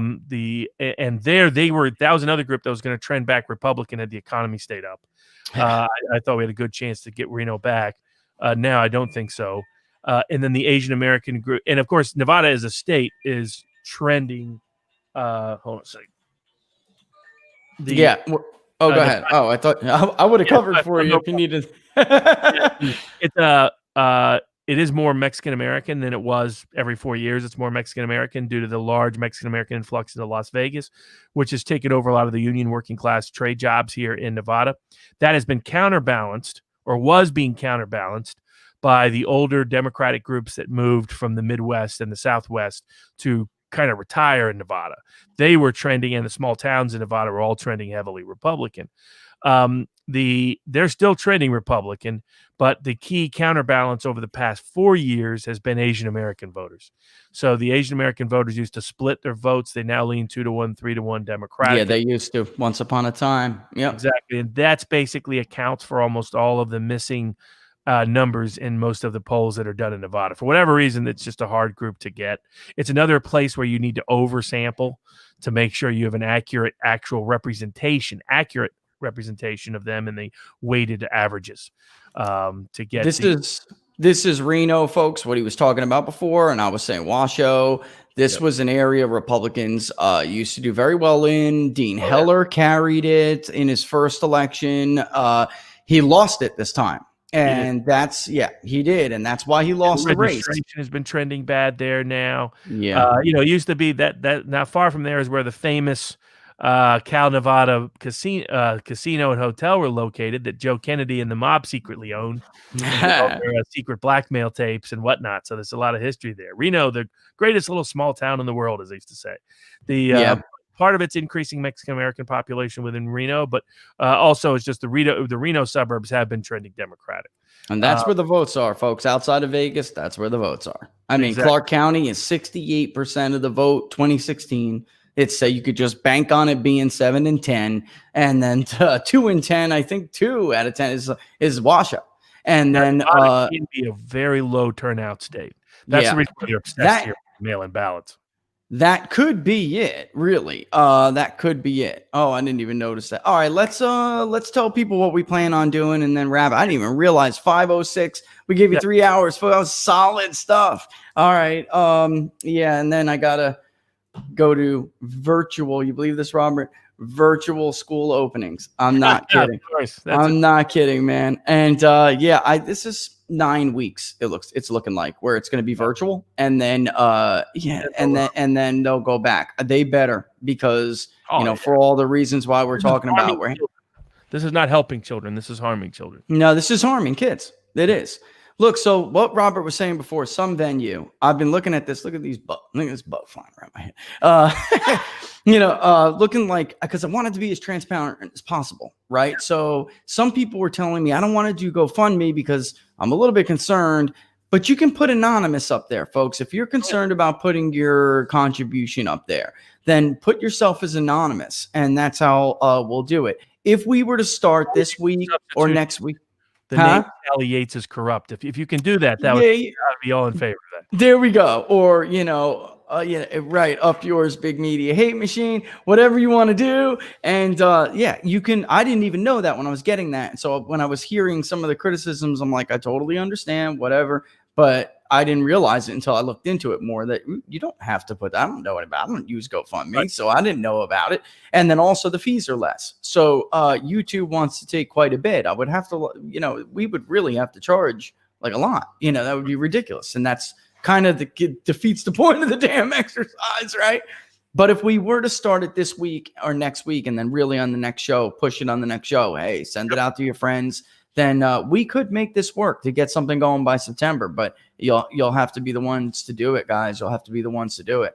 All right. If people want, it could always be confidential. If people want to do it that route, if people want it to be public and open for the whole world to see, that's what we favor. But it's up to people to decide what they want to see and what they want to have. If they want to have honest data, they can have honest data. They can have accurate intel. And the goal is not only to get the key swing states correct and predicting what's really happening on the ground, also to influence the debate so that Trump's people and other people connected to Trump see what accurate, honest polling is, because Trump's own polling people are terrible. I agree, totally agree. And then last but not least, influence the debate. So ask some key questions that other people are not asking that get to the core of certain issues that will refute the mainstream narrative on a wide range of issues. So we've been talking about that can influence public opinion, shape the election, and know themselves what decisions to make if they're going to make bets or any other political decision. This would be the way to do so, and they can do so at a very affordable level for if there's enough mass participation in supporting it, so that no individual or institution controls it. And it's just the goal is to get honest, transparent, objective information that can make informed decision making for elections, campaigns, and public opinion. Yeah, they do, Lisa. And somebody said, don't they take a percentage? They do, but it's like a smaller percentage, and everybody would. 3 to 5%, not 30. Yeah, it's like right. And YouTube's looking like they want like 30%. I'd have to check with Laura to ask again. She's the one to talk. They want like 30%. Oh, yeah, YouTube takes 30 cents off the dollar for everything. Up to. And we even said this is supposed to be like a public service thing. Is there any, and they don't give a damn. They want 30%, and that's it. And I'm like, look, I'm not even going to be. This isn't a money-making operation. This is a public service, a PSO, man. Cover the transactional cost of doing it. Yeah, exactly. And so, GoFundMe is much less. Even if we were to do like the PayPal.me thing that is in the YouTube thing, that's still going to be a percentage. So, it is what we can't get around a small percentage, but we can make sure it's not price gouging, where it's like, because I wouldn't even charge clients a 30% markup. It's crazy. I won't do it, folks. So YouTube can keep it. You know what I mean? And yeah, but we'll ask, like Robert was saying, but we've been talking separately. Vaccine questions, tailor some questions to measure social desirability bias. So people may or may not, and then honest questions about honest questions. I mean, like when you see Schumer call out for school opening, He sees something saying that parents don't want schools to open don't make sense. That's right. He's seeing something, Robert. In the accurate polling. So get accurate polling out there on some of these pandemic related issues and other social media issues, and phraseology is critical and things of that nature. But get honest, accurate information about what people really want, the public really wants, to help influence the elections, help influence how public perceives events moving forward, and just get you honest, accurate, objective information so you can make the best decisions in the process. Yeah, and there's a lot you can put in the GoFundMe thing too. So I was thinking, Robert and I, we work on the actual questionnaire. We link it. People will be able to look at it. You say, hey, that looks like a cool questionnaire. Sure, I'll donate to it. And then you'll get all of that transparency afterward anyway. So it's a much better way to go. And we're always on social media. So if you got some kind of question I get some good ideas from people about measuring anger. You know, are you angry? Are you voting because you're angry or scared? This kind of stuff. This is really, that's some good stuff. What we will definitely include is, how do you think? Here's how I want to do it. Instead of just the neighbor question, I want to ask, do you think your neighbor is more likely to vote for, say, Trump this year than 2016? Yeah, that's a good way to spin it. And because that's going to get us honest intel, because the only, like right now, they'll ask, how do you think your neighbor is voting? And mostly that's a better proxy than direct, gets rid of social desirability bias to the most part. Right. But the only X factor is for people who really are in overwhelmingly Democratic neighborhoods. So in those neighborhoods, I want to know, we'll know where they intend to vote. Even if they say they're undecided or leaning towards Biden, if they say, well, I think my neighborhood is actually more likely to vote more Trump this cycle than last cycle, they're really telling you they're going to telling us where something's leaning somewhere. Right. And we'll be able to, a cool thing too with us is we'll be able to do just what I just did. We'll open the voter files and we'll say, and look, this is the way it was in this area. This is what we got in this area. This is why it matters. This is why whatever. And it's going to be a level you guys have not seen. And the point is to make big media and their narrative just look shadowy, man, just shady, you know, like, why don't you do this kind of thing? And that's really the only way you can fight back. You can't do what others like, and, you know, God bless them, but you cannot do what other alternative media sites are doing. You will never be able to go poll for poll with them, folks. You'll never be able to do it. It's just, they have too many people they can go dip into. There's a reason why Nate Silver is able to run with a $6 million deficit. Somebody's willing to front it. You know, the right doesn't operate like that. Most of America doesn't. So this is the only way to beat them. Transparency's it. But everybody follow Robert Barnes on Twitter at Barnes_law. And you see me up there at Peoples_pundit. Follow both of us if you don't already. And we'll see you back next Wednesday at 2:00. And we'll have something for you guys. This is going to be great. Absolutely. All right, Robert. Talk to you soon, my friend. All the best. Adios.